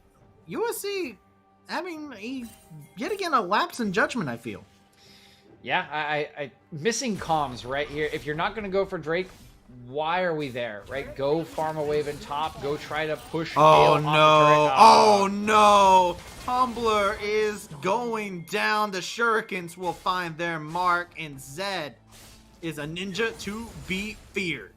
I mean, just what we were literally just talking about, Travi, right? You are just not allowed to be alone against these two champions, and now Inferno likely to get punished in top lane as well. Yeah, this is beautiful from Turk, too. Nice. Man. He timed everything beautifully, but a good scat of the week will be able to stop the attempts from All for One and Turk. It worked by Inferno to keep himself alive, but you can kind of feel this one slipping away from USC, Travi. They really need to get it together. They really need to kind of refocus in. They got their 80 carry just kind of being that bad kid at the park who just wanders away, right? Just wanders outside the play place. And that's where, like, you know, the world's just like waiting for this mistake. You got Zed and Lee Sin just waiting to punish Humbler as he wanders out into the wilderness. You just cannot be alone at this point in the game. 5-0-1 is Rascal. He will absolutely obliterate you with this mythic item. And now a second item already completed. Yeah, here we go. Cataclysm coming out. Beautiful flash, though, to keep themselves alive. Stops them from getting chunked out by the Predator. Syndra looking for the possible volley to come in, but will not be able to find the angle. I also want to bring up the only person who's gotten a completed item on USC is this Jeans. Zed's already on 2 items, and everybody else on this squad has a completed item besides the Leon. So this is a very scary scenario for USC. Yeah, it's super scary. I mean, 5k gold down at 15 minutes is really, really scary already. Oh, that's... Oh, yeah. Then this is what they wanted to do the first time. This time they're run it back and get the kill easy as that. Yeah, I mean, that was with Moonstone as the mythic item, so... Yeah, she don't, look, she don't need any damage items. She does a lot of good burst damage. Leona's damage is actually disgusting as well. It's so true. Leona's so disgusting. But something else that's disgusting is the way they're trying to jump onto their favorite singer here. The Seraphine will be quickly caught by security, as that will be a kill going over to Demon King. Lots of follow-up to proceed. Damon is getting jumped onto by Castle, looking like a Frank Castle at this point in time, as he is looking to punish every move that USC is making. USC trying to group back up, but these plays sort of feel like the Predator, the burst coming in. They get the Seraphine. Kimchi is about to go mega. Demon King is caught out of position. He's going to find himself getting knocked out against the wall.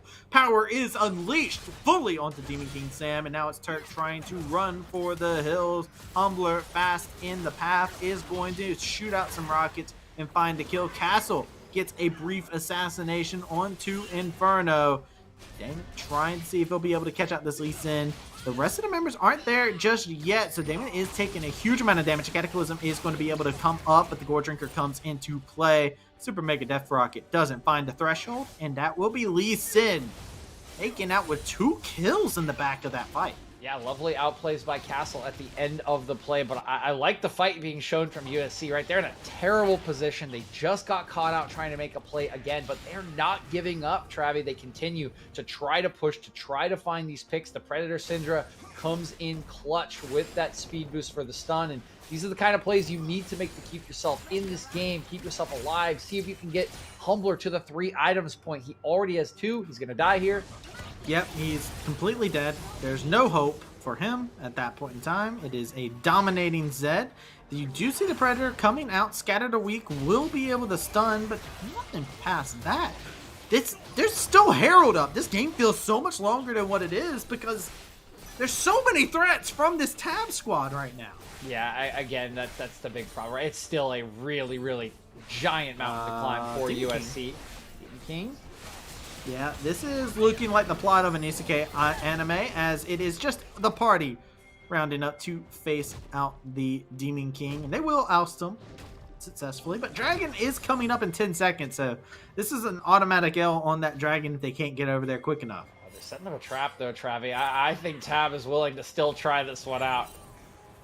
I mean, why wouldn't you, right? You know that you can pick apart some members here. Castle has jumped onto the Dragon. They know they have the information that Tab is over there in that area. You see some notes being played by the Seraphine. The Predator is being used. Inferno looking to see if they'll be able to catch anybody out. That's going to be a beautiful Cataclysm to come out. Encore hit onto 2 key members. They're looking to continue pricing this on forward. The Rift Herald has been summoned down here into the bot side of the map as Rascal trying to see if they'll be able to find the assassinations that will be possible, but the rest of the team is able to collapse upon him. That's another kill going over to USC. They're trying to play this out, but only Turk remains. Demon King flashing in will go ahead and laying out some big damage, but it's just not enough. The HP bars are so low. USC is limping away from this fight, but it is a fight they won nonetheless. Absolutely huge from USC, an ace out of nowhere, Travi. They have been getting dominated in this game, but they pick up all 5 kills for just 1 member. The damage is poured into Humbler by Rascal, but he's an assassin, and that's all you have, right? That's everything in the kit, and they just get whittled down by the healing, the shielding, the poke from Lulu and Gnar. Beautiful fight from USC, and they keep themselves alive in game 2. I mean, this is what I wanted to see from USC when they drafted this comp, man. Team fighting. That is what their composition does. It's like you said, it's simple, easy, click the button and go.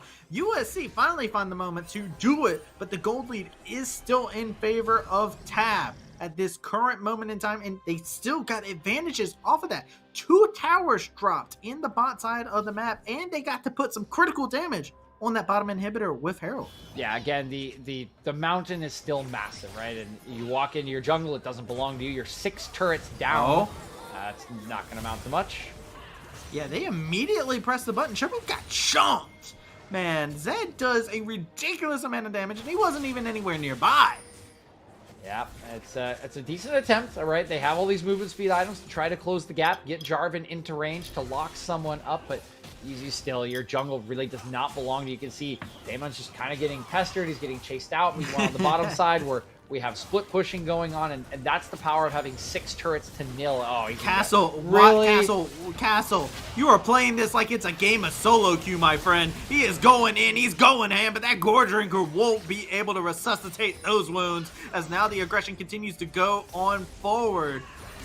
This is egregious coming out from this squad. I mean, yeah, that was bold limit testing at its absolute finest, and I think you can see where Mad believes they are in this game. They feel like they are still in an unlosable position, which is certainly not true against such a simple team fighting comp. But oh my god, look at this. This is so beautiful. Look at what they're doing with their Kayle right now. They are keeping them in a pocket here. Oh my god. So hard. Rascal deletes the Syndra. The rest of the squad is on a wild goose chase. While this team fight's happening, Kayle is splitting them apart, and they're decimating HP bars. This fight is lasting for so long that the Kayle gets to rejoin, just walks up, executes them, takes them down, and just like that, Tab find themselves acing USC.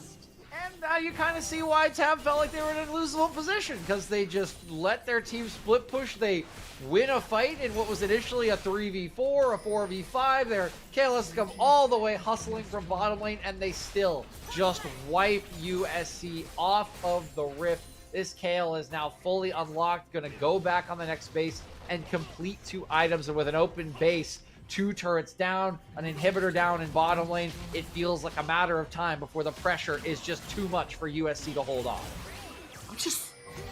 Now, Alpha 1 is getting chunked. One more rocket could actually put them in range if they're not careful. Beautiful route to be able to connect. Will lay a good amount of damage. Super Mega Death Rocket will find its foe. And that is a shutdown scatter of the week. Now catching onto Turk. And an overstay swiftly punished by the USC squad.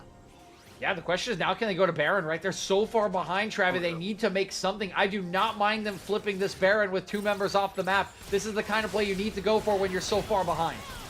Yeah, and they are going to absolutely go forward here. Casper is over here. They don't have any defensives to stop Castle from going for this Teleport steal. behind. It is an early level. They're looking for something else. So Rascal finds his mark, but is it his prey? Finds Inferno instead. Demon King will be locked in there. Will make sure Castle goes invulnerable. untouched. Rascal's charged up. The cooldowns are up, and it's assassination on the mind as it is Tav fully routing the side of USC. The encore plays sweet music, but it is just them playing the eulogy. USC gets dropped, and it is going to be Tab looking to end the game. That will do it, Travesty. Tab is still too much for USC in these larger team fights. I think the call was correct from USC. They're 5-6 K-Gold down. They get an opportunity at Baron. They should take that flip, but it is a flip that comes up tails, and it is going to be Tab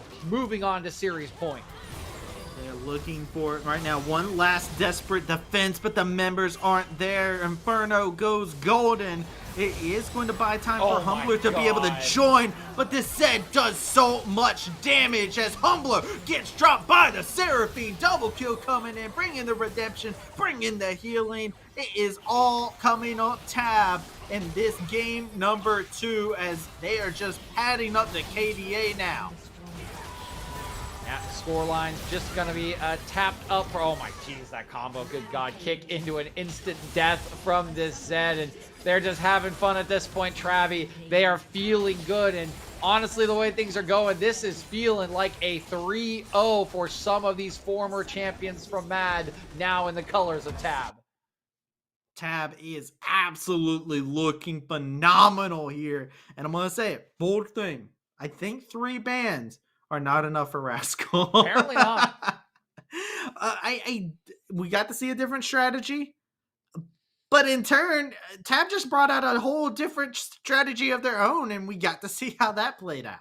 Yeah, I mean, very different look from Tab.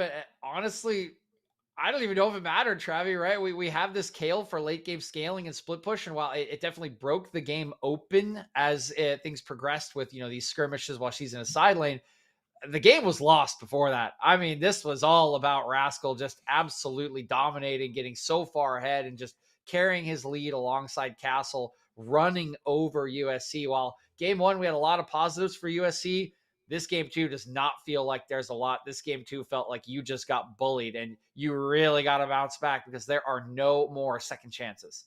Well, we'll have to see if the finals are a part of Rascal's Ninja Way, as we are going to take ourselves a short break. When we come back, we are going into game number 3 and possibly the possible end of the series. They are up 2-0 inside of this best of 5. So, ladies and gentlemen, don't touch that browser. Sweet. We'll be right back.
Welcome back, ladies and gents.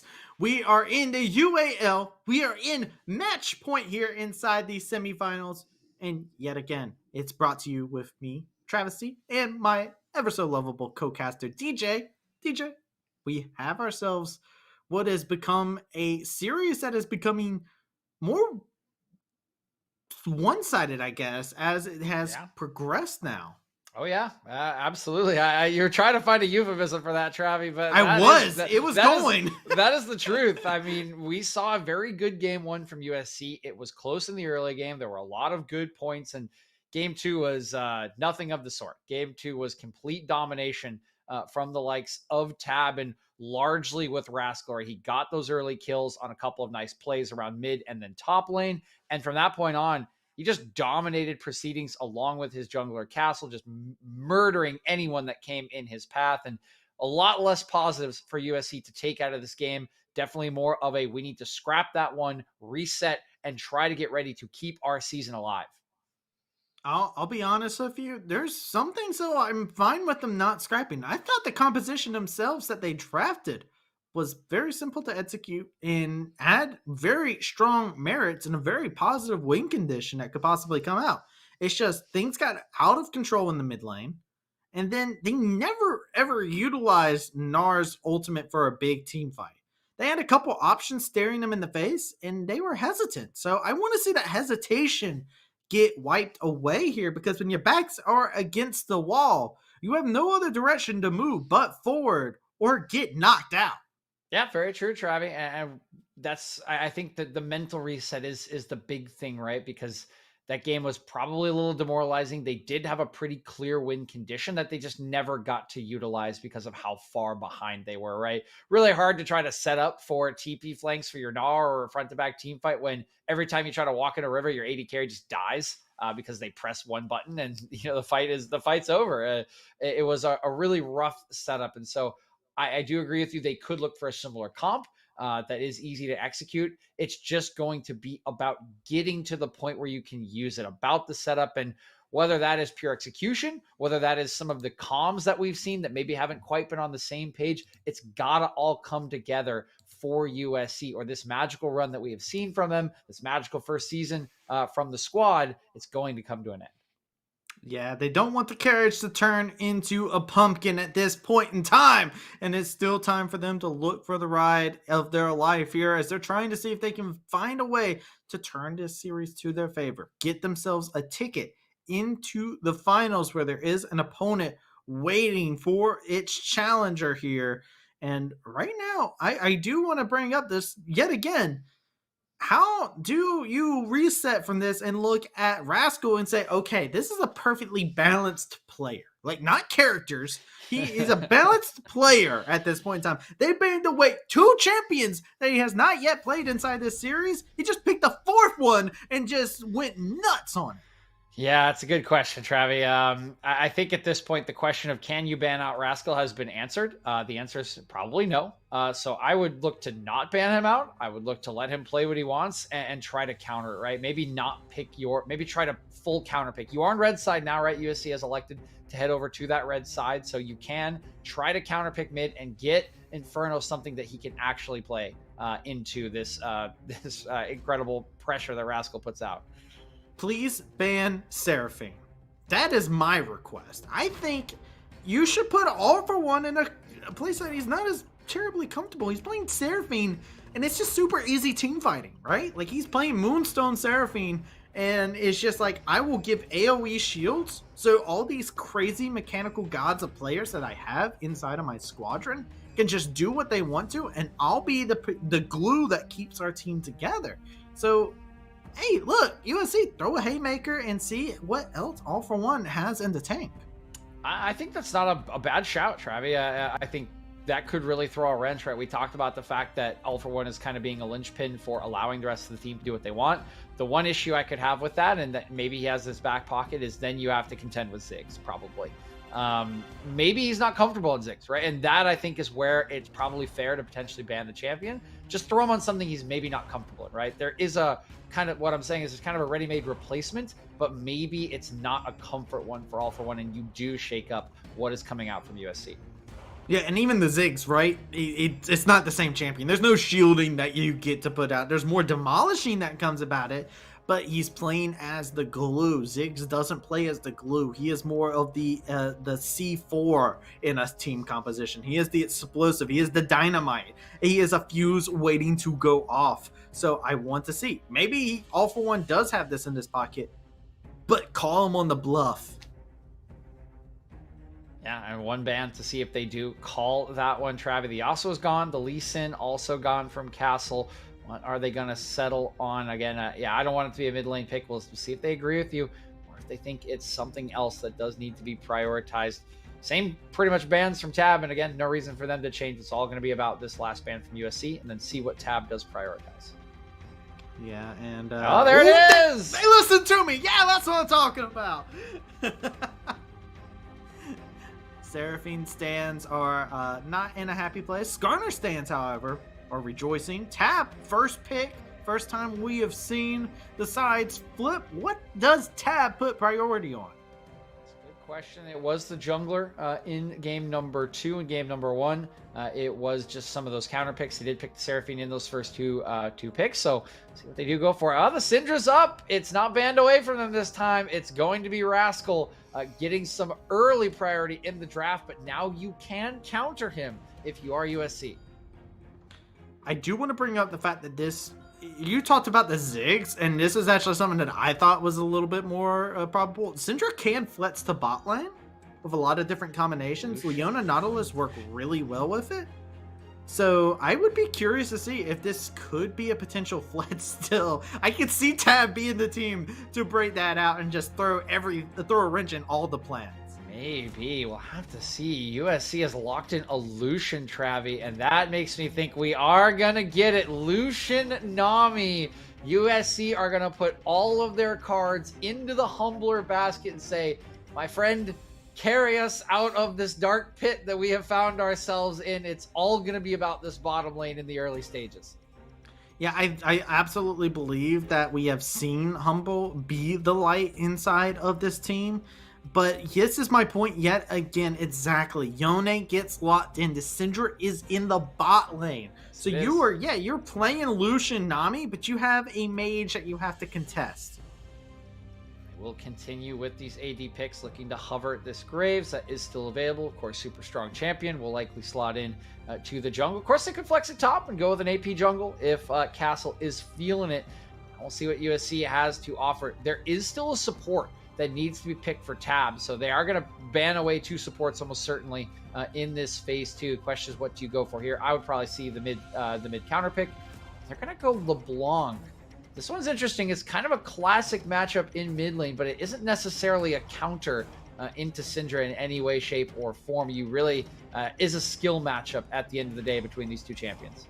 Well, it's a Yone, right? Like, this is a Yone versus LeBlanc that we are seeing here. So, I mean, it is, yeah, LeBlanc does really well into melee matchups, but I'll be honest, I feel like Rascal is a very scary player that has definitely won some confidence here from any viewers.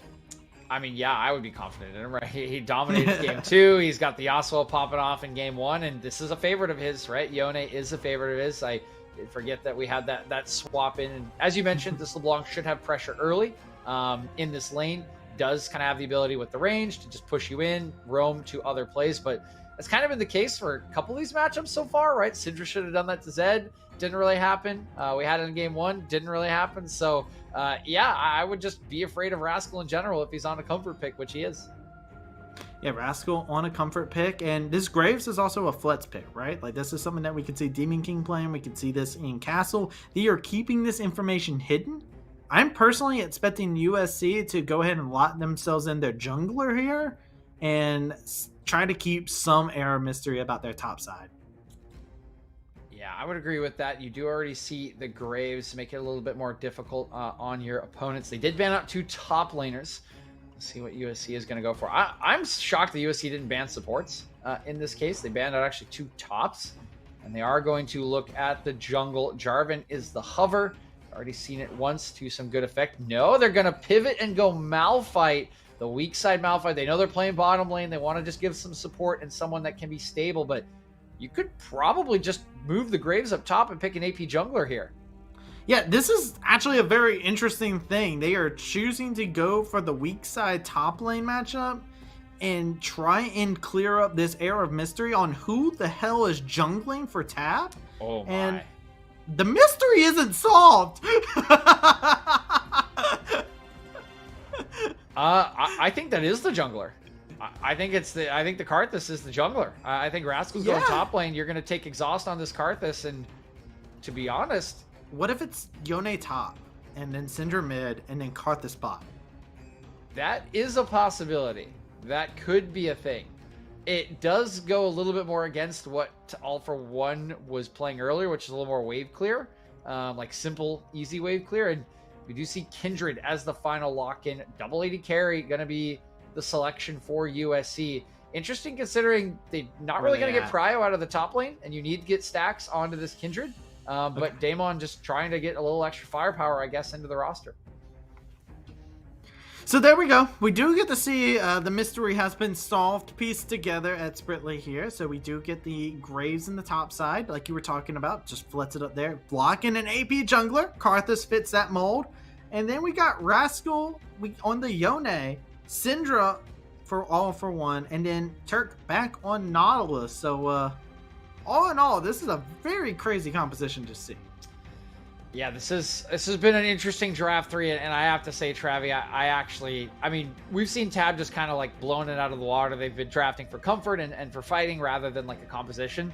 This is a comp from Tab. I really like this comp from Tab. I think it's pretty excellent because I think it's hard to punish this Karthus, right? Kindred will be a bit of a obnoxious in the early stages, but if you take exhaust, it's a similar concept. If you were jungling against Lee Sin, if you were jungling against Graves, which is typically taken into, and you're gonna have priority from your top laner in this Graves. He will push in the Malphite, so you're gonna have some help. Your mid lane matchup can be a skill matchup. It's been your best player pretty much all evening long. So even though he might get pushed in, he can potentially help. And you get this Karthus going, there's really no stopping it at this point in the game. For USC, it's all going to be about getting this bottom lane ahead. That's what you drafted for. You pick Lucian Nami to win lane. You pick Lucian Nami to win lane, then win game. It's got to be about Humbler and everyone else staying alive. But that can get really hard if you don't hard snowball the game against the Karthus. Yeah, and my question always comes from whenever I see Kindred locked in. I always have a question mark that pops up immediately because it comes into there's a couple questions you have to ask. Is this a good comp for Kindred? Is one of them, right? Like, is this a comp that Kindred can actually get the marks? Is another one. Is this a composition where Kindred's going to be able to find good positioning to be able to lay out that Lamb's Respite, to be able to put down that ultimate to make sure everybody doesn't go down?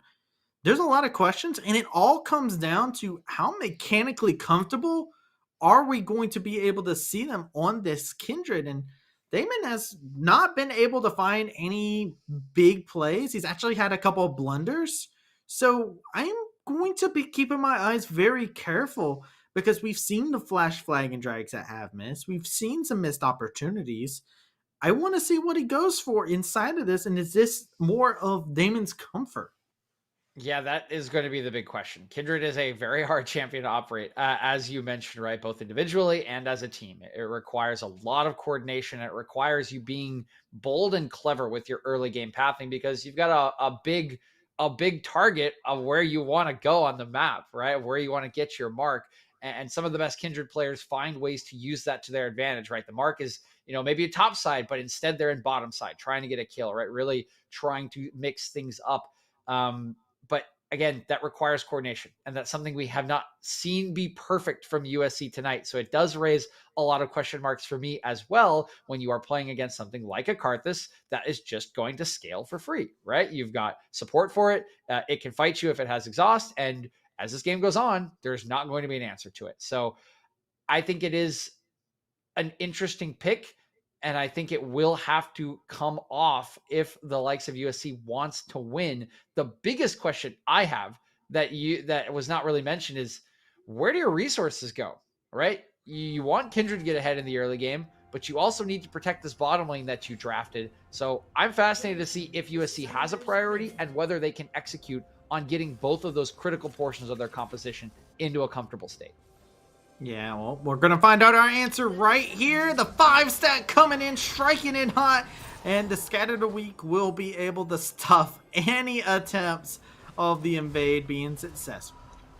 Yeah, very nice Scout of the Week from All For One, trying to show that he is the best Syndra in the lobby, apparently, as he gets it started and deters what I like from USC, right? You're losing the series, go for something, go for some cheese, right? Throw some Gouda in there, try to take a 5-stack, get an early kill, get yourself going and some momentum. But fortunately for them, Tab is aware and they are able to repel it. The interesting thing about that, by the way, is usually you see the 5-stack come in from the same angle. They came in from 2 different points. I just want to bring that up real quick. A very interesting way to go for an invade. Not the traditional way you see it, but a fun one nonetheless here as we are getting in. The minions are coming in. And DJ, I just want to say, man, I'm keeping my eyes peeled on Inferno here. You're playing LeBlanc. I want to see some what is happening here? Damon is getting hunted so swiftly. Demon King got one more shot in his shotgun, a bullet with his name on it. First blood going over. They're looking to turn the aggression onto Kimchi. Is laying in some damage. Drop those Skittles and make Kimchi pick them up. Castle secures the kill with an auto. And that is 2 kills for Tab. I mean, this is just absolute nightmare fuel for USC. Their entire top side falls apart. You get invaded. Kindred's going to be so late against a jungler that's already going to outclear, outscale. Just such a brilliant, clever, and bold start from Tab, and it all pays off. And look at this. Demon King has showed us so many varied styles inside this series. I feel like we've talked so much about Rascal, but to definitely highlight, is definitely a player that knows how to keep this aggression up high and play so many different styles, man. Yeah, we've seen quite a different few looks from him, right? Last game, scaling side laning. We saw that skirmishing bruiser in game number 1 with the Riven, very mechanically demanding champion. And now he's got this sort of safe ranged top laner that can farm, that can skirmish. That hook not quite going to land. Honestly, I think that's a hook he'll be happy he did not connect with. They are level 2. They will probably scorch him. Yeah, I was about to say, I feel like he just dashed at just the right time there. That was death staring him in the face. Castle will be able to go for this clear, and this is what I wanted to see. Look at what Kindred and Nami are doing right now with Humbler. This is what I want to see them doing. Yeah, it's a clever invade. They're going to get away with this red buff, and Fort Castle, unfortunately, is going to walk in right as it's going down. He's going to find that it is gone. That is a good fight back from Damon, and there's not going to be a response. Well worth his time and good use of this bottom lane pressure. That was actually scary. Castle almost was there in time, but this is what I wanted to see. Inferno is so quick to be able to rotate in on the advantages here. The Skittles coming out. Damon goes down. Double buff transfer completed, and Rascal stays alive as the rest of the reinforcements are there to solidify their defenses. Tab coming out for a 1-for-1. And man, oh man, this has been a breathtaking start to game 3, Travi. First, it is Damon who gets absolutely dumpstered on. Now he's in the enemy jungle trying to fight back. Unfortunately for him, it would have been a brilliant play if he had kept on to those buffs and his life. Instead, they end up in the hands of Rascal, which is going to help him through this laning phase so much. That was so rough. Wow. Little small details. The minion died right as the hook connected to it, so it made the hook go through. The idea was to knock out the minion. I see what you guys are going for there, Tab. Tricky, but unfortunately for you, timing is not just there. Yeah, the timing just not quite coming off for them. And again, it's so unfortunate. They're looking for these plays. They're still flexing their confidence from this incredible run that they are on. That it's not quite working out. Rascal, though, he's way overextended. Yeah, he is. And double buffs go over to LeBlanc because of it. A flash bubble, beautifully done. All for one. Gets dropped by the Humbler. Man, oh man, USC, they are showing all of the fight in this final game. It looked so doomed right at the start, Travi, but all of a sudden they are up on gold. They are up on kills. They are not going down quietly. Not at all. As USC looking to tango in this game, and this is what this comp needs, man. This is what they want. So I have to continue to see, do they continue to keep this momentum for themselves here, continue the scrap fest and taking advantage of their early resources. This is what I want. Yeah, I mean, I'm right with you now. I don't know if we can get a check from our production team on how many marks the Kindred has. That would be helpful to see how this one's going. Just already 2 marks. Okay, it's not. That's really good for 6 minutes, honestly. So things going a lot better for Damon than they did right at the start of the game. And as you mentioned, Travi, the early aggression will continue to help. If you can get Kindred some more skirmishes, couple more marks, you are going to be feeling great as these level 6s are rolling in. Yeah, the big point for Kindred is 4 stacks. So we're gonna have to keep our eyes once that moment comes around. I do want to bring up, even though you brought up Damien and the fact that he's gotten 2 stacks, look at the Karthus' farm real quick. It is definitely deadly. As Turk looking to catch out the fish, catch him out of water, damage being laid through, all for one, trying to flash forward to find a kill. Humbler finds himself a victim of the orbs, and now it is Kindred in a 1v3. Castle does find himself dropping, just making use of the passive, and it will be Damon that goes down. Oh, don't we all just love Karthus? He make a great play on bottom side. It's all looking fantastic, right? You get your kill, you're going to walk on out, and nope, you're just going to die anyway. There's a nice chain, Inferno. Yeah, is going to get a nice chain. The Aftershock has faded, though, so these hurt. These blows, they hurt. Trying to just find themselves in the arms of Rascal. That is his angel at this moment in time. It's going to be Demon King jumped onto. This rock is rock solid, laying in a good amount of damage as Kimchi is looking to just lay it into him. An unstoppable force. It's nothing that a shotgun can stop, as Rascal looking to get jumped onto. Nami there to support Castle on a goose chase, trying to see if he can chase him down. Kimchi, are you down to taste the rainbow? Castle's Skittles dead. getting dropped, but it is going to be Castle getting dropped. Reinforcements are here, and you cannot drop this rock quick enough. You can flash, but you can't flash this damage. Wow, able to live. The potion coming into play. Oh, this isn't done yet. Rascal on the bad spot. Is the bubble not connecting? Okay, now we have some air for Tab to be able to breathe. And can I get another mark check? I think it's at least 3, if not 4, Travi. If this is a mark, this should be everything that Damon needs. No, he's only got 3. That's a bit of a travesty. Oh, well, I walked right into that one. I walked right into that one. Yeah, you really did. It happens more often than you think. I would say he's gotten 2 kills in the last 2 minutes, and neither one of them were marked, Travi. That is a bit devastating. He could easily have those 4 stacks already. Easily could, but hey, look, it's all good. The damage is coming through, the colon coming in, and they're just getting straight up cuddled to death as the bullets coming in. Turk gets dropped down so very low, and right now USC looking pretty good for themselves with some early aggression, but the gold lead is still in favor of Tab. Yeah, Tab gonna be feeling. Wow, wait, what? Actually, really? Yeah, still. Yeah, look at the farm. Yeah, it's just the farm, man. Jeez, O'Criminy. 20 in the top lane, 15 in the jungle, 20 in the mid lane. It is literally just the farm, and that is pretty disheartening. If you are USC, you've been playing this out, right? Trying to scrap and skirmish. You've gotten a lot of kills, but just that far down in gold. Oh, this is a beautiful turnaround. The distortion is not there. You're going to have to flash to get away from Rascal here. Rascal looking to lay a little bit more damage, and it's not going to fall flat. But he will find himself caught out on a gank from this Kindred, and that will be a great kill to even the odds in the mid lane. Please tell me that's 4 marks. That needs to be 4 marks. You just really want the If he's not marked there, that is so... No. He wasn't marked. He's got Karthus marked. No, He's had Karthus marked for a while. When you said that, I was just like, no, it's still Karthus. I'm pretty sure. You gotta move that mark. That's 3 kills, Travi. That's 3 kills. This Kindred is 3, 3, and 3. There's 0 reason to not have 4 marks right now. It's the curse of Kindred. You get the 3 stacks, and the next person you mark is the last person you will kill. I mean, yeah, that's how it goes. I suppose so. Oh, it's proving my theory right. Yeah, it really is. I mean, this game has gone well for someone like a Kindred. Meanwhile, 2v2 mid. 2v2, more so security detail coming in. as Turk making sure that no funny business is happening to his dear mid laner Rascal.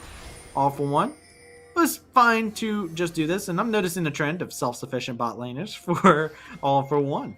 Yep, it's pretty much the story of his life, I suppose, here, Travi, on this Tab squad, but he seems totally fine with it and doing pretty well for himself. Oh my god. Inferno. Yeah, it's absolutely outplayed, but a beautiful Lamb's Respite will be able to keep him alive, but he's going to have a rude awakening. The doorbell coming in, but he finds the kill. Inferno lives! Demon King finds a kill to finish things off. He isn't going to be able to have the collateral damage. He had to use that for that kill. That's going to be Kenshi finding it for himself. Inferno gets to live to tell the tale, but oh my god, this damage! Coming in, but can't secure the kill. And now the cavalry has arrived. They've jumped in. The reinforcements there. A beautiful hook to keep Castle alive for a little bit longer. Shobu gets dropped on the back end. Turk is going to get chased off as All for One continues to farm in the bot lane. This game is insane, Travi. 20 kills in 11 and a half minutes. They are leaving it all on the line in this game 3. So many kills, so many skirmishes. Nobody is left behind in these fights, and we still have a very slight lead for Tab, but USC, they are not going to go down quietly. 3 kills on top. 4 kills on this Kindred, and the bottom lane still with a slight lead as they continue to roam up, trade kills, fight around literally anything. I mean, we've had 1 objective taken. The Rift Herald is still up with 2 minutes left on these turret plates.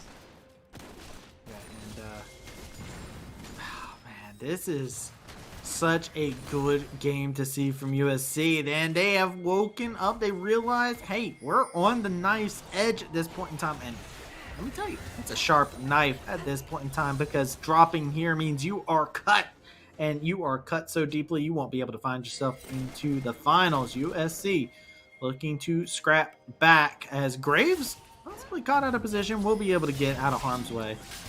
Rascal, ever so aggressive in this mid lane. And finally, it settles down just a little bit, Travi, but Rift Herald looks to be in the eyes of USC. They're trying to go for this. Not gonna walk into a trap as Inferno, and oh, they actually backed off of it. They had full river control. I'm a little surprised they didn't start that up. Yeah, lots of respect coming out from USC, which I personally am a little bit worried about. I like USC when they don't respect people and they just go ham and just kill them dead.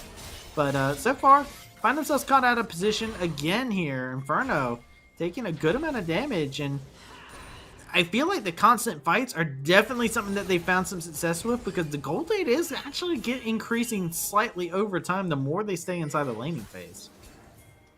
Yeah, the fights have really helped USC stay in it, because again, as you mentioned, Travis. Oh no, the scatter, the weak coming in, depth charge dropping in hot as well, and it's just not enough. The Kindred won't be able to save anybody's life, and they won't be able to save their own either. Demon King coming in, he got 2 shots in the shotgun, but not enough, but it is just going to be their Requiem as it's Shobu getting dropped from the skies above, getting smited. Lucian will be able to stay alive, but this is Dragon, Scuttle, Tab running away, making out like a bandit.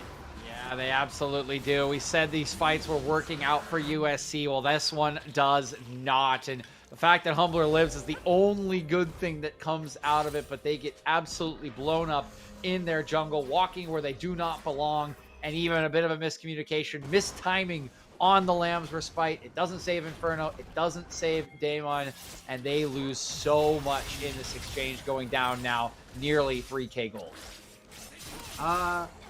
Producer man, can you shut? Well, never mind. Hold on. Rascal is getting jumped onto. He's dead. He is just dead. He's just dead. Producer man, as I was saying before I was rudely interrupted, Kindred stacks, please. I feel like this will annoy you. Oh, it just hit 4. Okay, never mind. All for One does get the kill onto Nami here. Damage getting dropped. Humbler is ignited, ticking away. Double kill coming into play. And all for all, a 2v2 in the bot lane for Tab here. Shutdown does go over to the Kindred.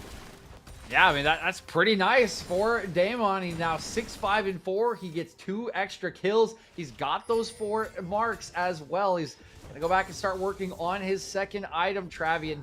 Again, some of these skirmishes just going very, very nicely. Okay. Oh, yeah. yep. I mean, you have no smite here. So that is going to be a Tab Rift Herald. And this one's pretty late. It's not going to get them any turret plates. It's only going to be good for trying to net a full turret if they can drop it in the right lane. I mean, I'll be honest, with a lot of these towers looking right now, there's a lot of options here. And Kindred is going to be looking for this bot side possibly. There is a mark down there. They could be looking to fast track down there. Rascal's there though, so that might be enough to scare him off. Yeah, Rascal is around. We'll see where, again, this Rip does want to be placed. Castle already moving it towards mid lane. They do have control of the wave, and they are just going to drop it down, see if they can take this mid turret. It won't get it on the charge. See if they can get the last bit of extra damage. I don't think they will be able to. Yeah, no, this is honestly really good to see. Scatterweed did connect on to the LeBlanc. Actually almost got dropped. It is at critical HP from the Unleashed Power that came out. So really good to see. But, I mean, taking advantage of one of the big problems. USC having very limited wave clear. Yeah, wave clear a little bit tricky. Humbler. Oh, but this is something that's not tricky at all. Humbler will make your life bar disappear in the blink of an eye and the pull of the triggers. Finds himself a quick and swift kill, and now the pressure's been flipped on its head in the mid lane. I mean, that is absolutely what just happened, Travi. I blink and you miss it. Down goes the AD carry. Now the fight underneath the turret. Yeah, they're all able to trade this 1-for-1 so far, though, underneath the tower. Castle is dropped down very low. They do have this Kindred around. Does have ultimate available, but the Unstoppable Force was used as an execution tool for the take out Turk. So it is going to call for USC to disengage. As Rascal looking to hit him up. Shobu nowhere is safe. Rascal doing it again. Travi in this game 3, finding angles. It's been a little less successful in fights for him. He does have 4 deaths, but the farm is pretty much unmatched. He's 40 CS up on his lane opponent. He has the highest CS in the game and starting to find those kills as the Yone gets his items, becomes nigh unstoppable. Starting to reach that point just a little bit. It is still close to K. Damon? Damon is caught out of position completely there. Beautiful flank coming in from Inferno.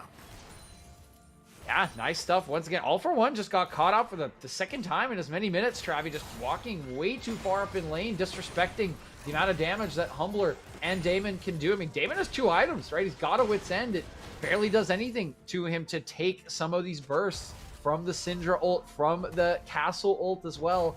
And just tons of damage coming through from the Gale Force. Humbler will be on 2 items soon.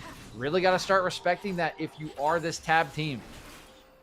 Always respect a Gale Force gamer here, and we are definitely seeing that Kindred doing some good work inside of this, man. After getting some of those stacks, has been pretty volatile as well. When we talked about Rascal's KDA, we got to talk about Damon's as well. 6, 5, and 6 has found themselves a part of 12 of the kills. Highest KP inside of the game.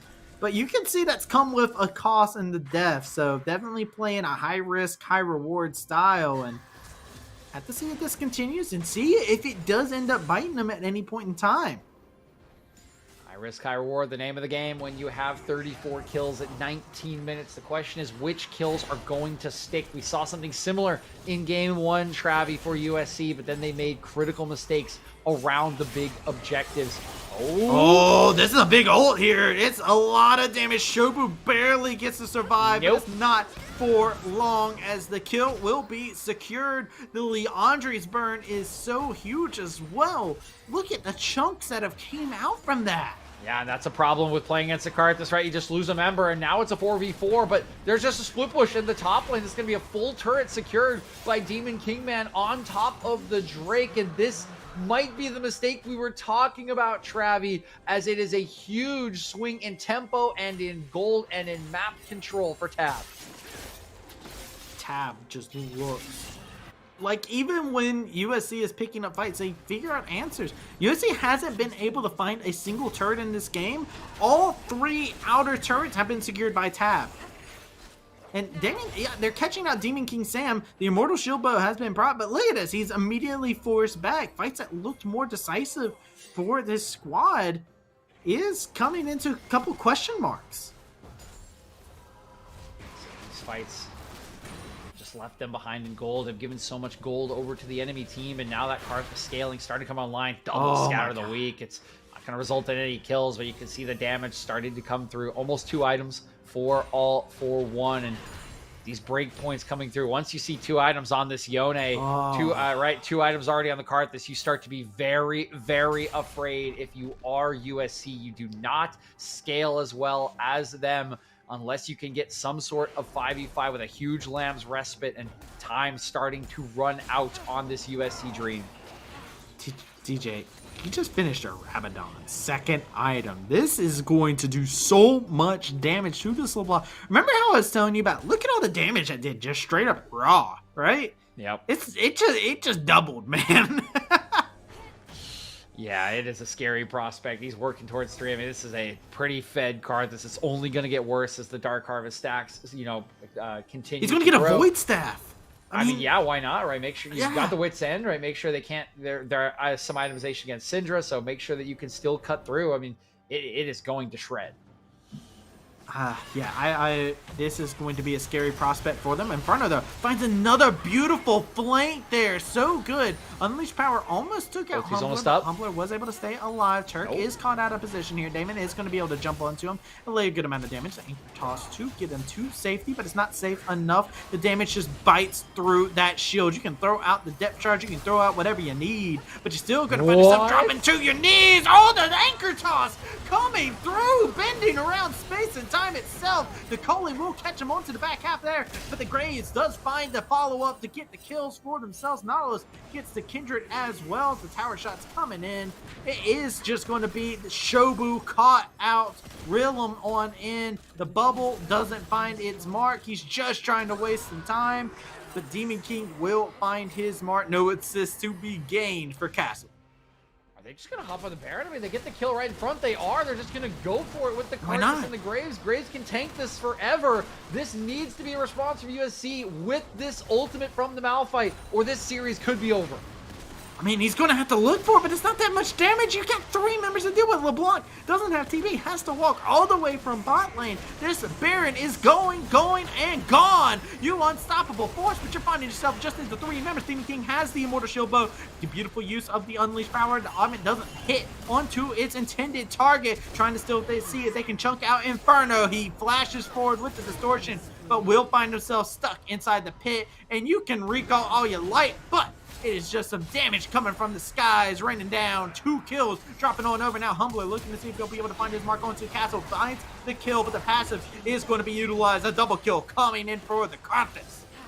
A lot of gold onto this Lucian, 700 in fact, and a couple Barons taken off the table, but Rascal never even joined. He's already pushing this Baron wave in, and USC just cannot find a clean win. This will be a muted Baron push in all likelihood from Tab, but they have seized full control of this game. 7K is the gold lead, and even with the shutdown and the death, this Karthus is nearly at a point of no return, already with the Blighting Jewel, and one more item will just start to one-shot members of the enemy team. Yeah, Void Staff will be in together with a Rabadons and a Liandry that's already burning your HP down to the ground. I mean, this is a very difficult spot, and it highlights a very big strength of Tab, where even though they've been losing fights, they've still been picking up objectives, and definitely something to take note, where Tab has just been really phenomenal of keeping their eye on the prize. Yeah, Tab's just understood how to win this game, even in that skirmish-heavy early game. Just a lot of farm, keeping themselves, gold-rich, ready to kind of get in there at any moment, and knowing again they have this Karthus in their back pocket. They have the scaling from him and the Yone. Eventually things will tell in their favor, and now looks to be their moment. Up 7k gold. This dragon fight could be the very last one of this game, with this Graves already splitting towards mid. Yeah, but check this out. They're opting to say, we can give you this dragon, we can give you this mountain trade, this is fine, we're taking more towers. The interesting thing is they're letting them recall at this point in time. They are just bulldozing down this mid lane at this moment in time, because they said, yo, we can choose to take the fight if you want to. Wave clear is a problem for USC. They have none of it.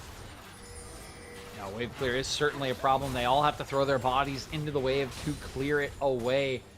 There's really no member with range outside of the Kindred, who has a little bit of extended range, but Like you said, Travi, the play just working out pretty well for Tab. They know it's only 2-2 dragons. They're going to get 2 turrets, 3 turrets off it, and some damage on the inhib. Still have the Baron on a couple of members, and there's just no room to work on this map for USC. It is 7 turrets to 1. So when this Drake spawns in 4 minutes, when the next Baron's up in 3 minutes, how are you even going to contest as you walk through a field of vision and wards and traps to try to get to the objective? Baron has expired now, and the question comes, how do Tab decide to pursue this? This is an almost 10k lead, even though the kills are 23 to 22. Yet again, just want to highlight this. Look at this. There is a Flame Horizon from Yone, and he's looking to Horizon them in the KDA. He finds himself 2 solo kills, looking to make it 3. Inferno will be able to stay alive, but the depth charge will be enough to put Kindred in a terrible situation. The shotgun reloaded quickly. Demon King finds himself routing foe after foe, and it's only the Malphite left standing. And this is just the worst case scenario for USC. I mean, it might be the end. There's 15 seconds on Humbler, but there's 30 seconds on the mid jungle, and all 5 members are here for the side of Tab. They could be headed to the UAL final. Yeah, well, the finals look like the ticket is punched, and they're just looking to turn it in. Tab find themselves their second inhibitor. This is the last fight, do or die. Tsunami coming through, but Malphite getting dropped. USC, one last defense, a beautiful bubble, but it's too little, too late, as it is just going to be Tab continuing the onslaught. Humbler getting decimated. Absolute evisceration inside of the fountain here. Double kills getting dropped in. Castle doesn't care where you may reside as the damage continues to come through. You may dance on the fountain, you may pray to who you want, but Tab remains a factor here as they're just destroying them on the fountain. That is game number 3 in convincing fashion to Tab. And they have done it, Travi, in convincing fashion in the series. It is 3-0 fashion to match Purdue NW from the other semifinal. They will both meet as 3-0 victors in the final to decide who is the king of UAL. And as you mentioned, as the night went on, it was more and more Tab favored. Give props to USC. They fought really hard in game 1 and here again in game 3, but their run will come to an end as it was just a little bit too much for this newer roster with less experience to handle up against the likes of so much pedigree on this team. Yeah, I think game 3, if you're looking at what USC is really good at, game 3 was a good point in showing them that they know how to scrap. They know how to throw their nerves to the side and just like go for the fight, go for the plays. And we got to see that a lot in the early game, but it goes back to showcase yet again what I was talking about moments ago, the strengths that come out from this squadron here from Tab. They know how to get kills and get something out of it, or even find objectives on the other side of the map. And even though USC was ahead in kills for a good portion of the game, their kills didn't have impact. While one Tab, when they got a kill, that was a tower, that was a dragon, that was a herald. There were so many different things that dropped in succession, and I feel like Tab highlighted so many different playstyles inside this series.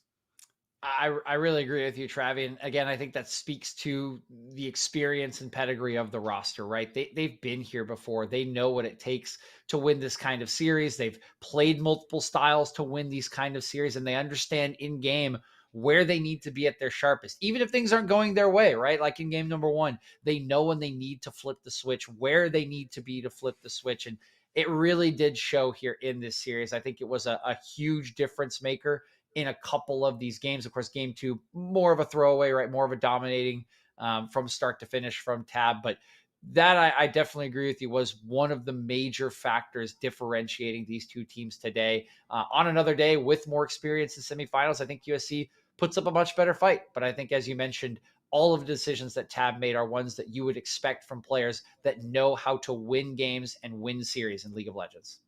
But DJ, our finals have been decided here. We know our two teams that we're going to see collide inside of the UAL. And boy, oh boy, this finals is going to be must see.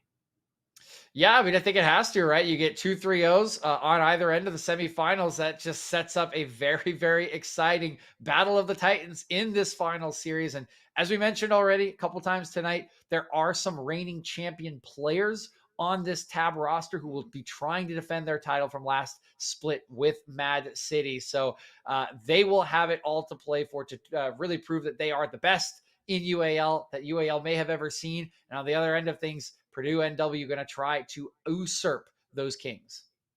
Have to see what the result may be. But with that being said, that's it for me and my co-caster DJ here tonight. I want to give a shout out to every single lovely individual that was there in chat. I see you. You are looking absolutely fantastic tonight. Don't let anybody tell you different. Thank you all for tuning in. We miss you all. We'll see you next time inside of the finals. We can't wait to see you there. Thank you to my fantastic co-caster, DJ. Like I said, he is D-Bay. And shout out to my fantastic producer for making sure they can produce and observe and make sure that we got all the nice things going on in front of our faces. Thank you all and have yourselves a fantastic night.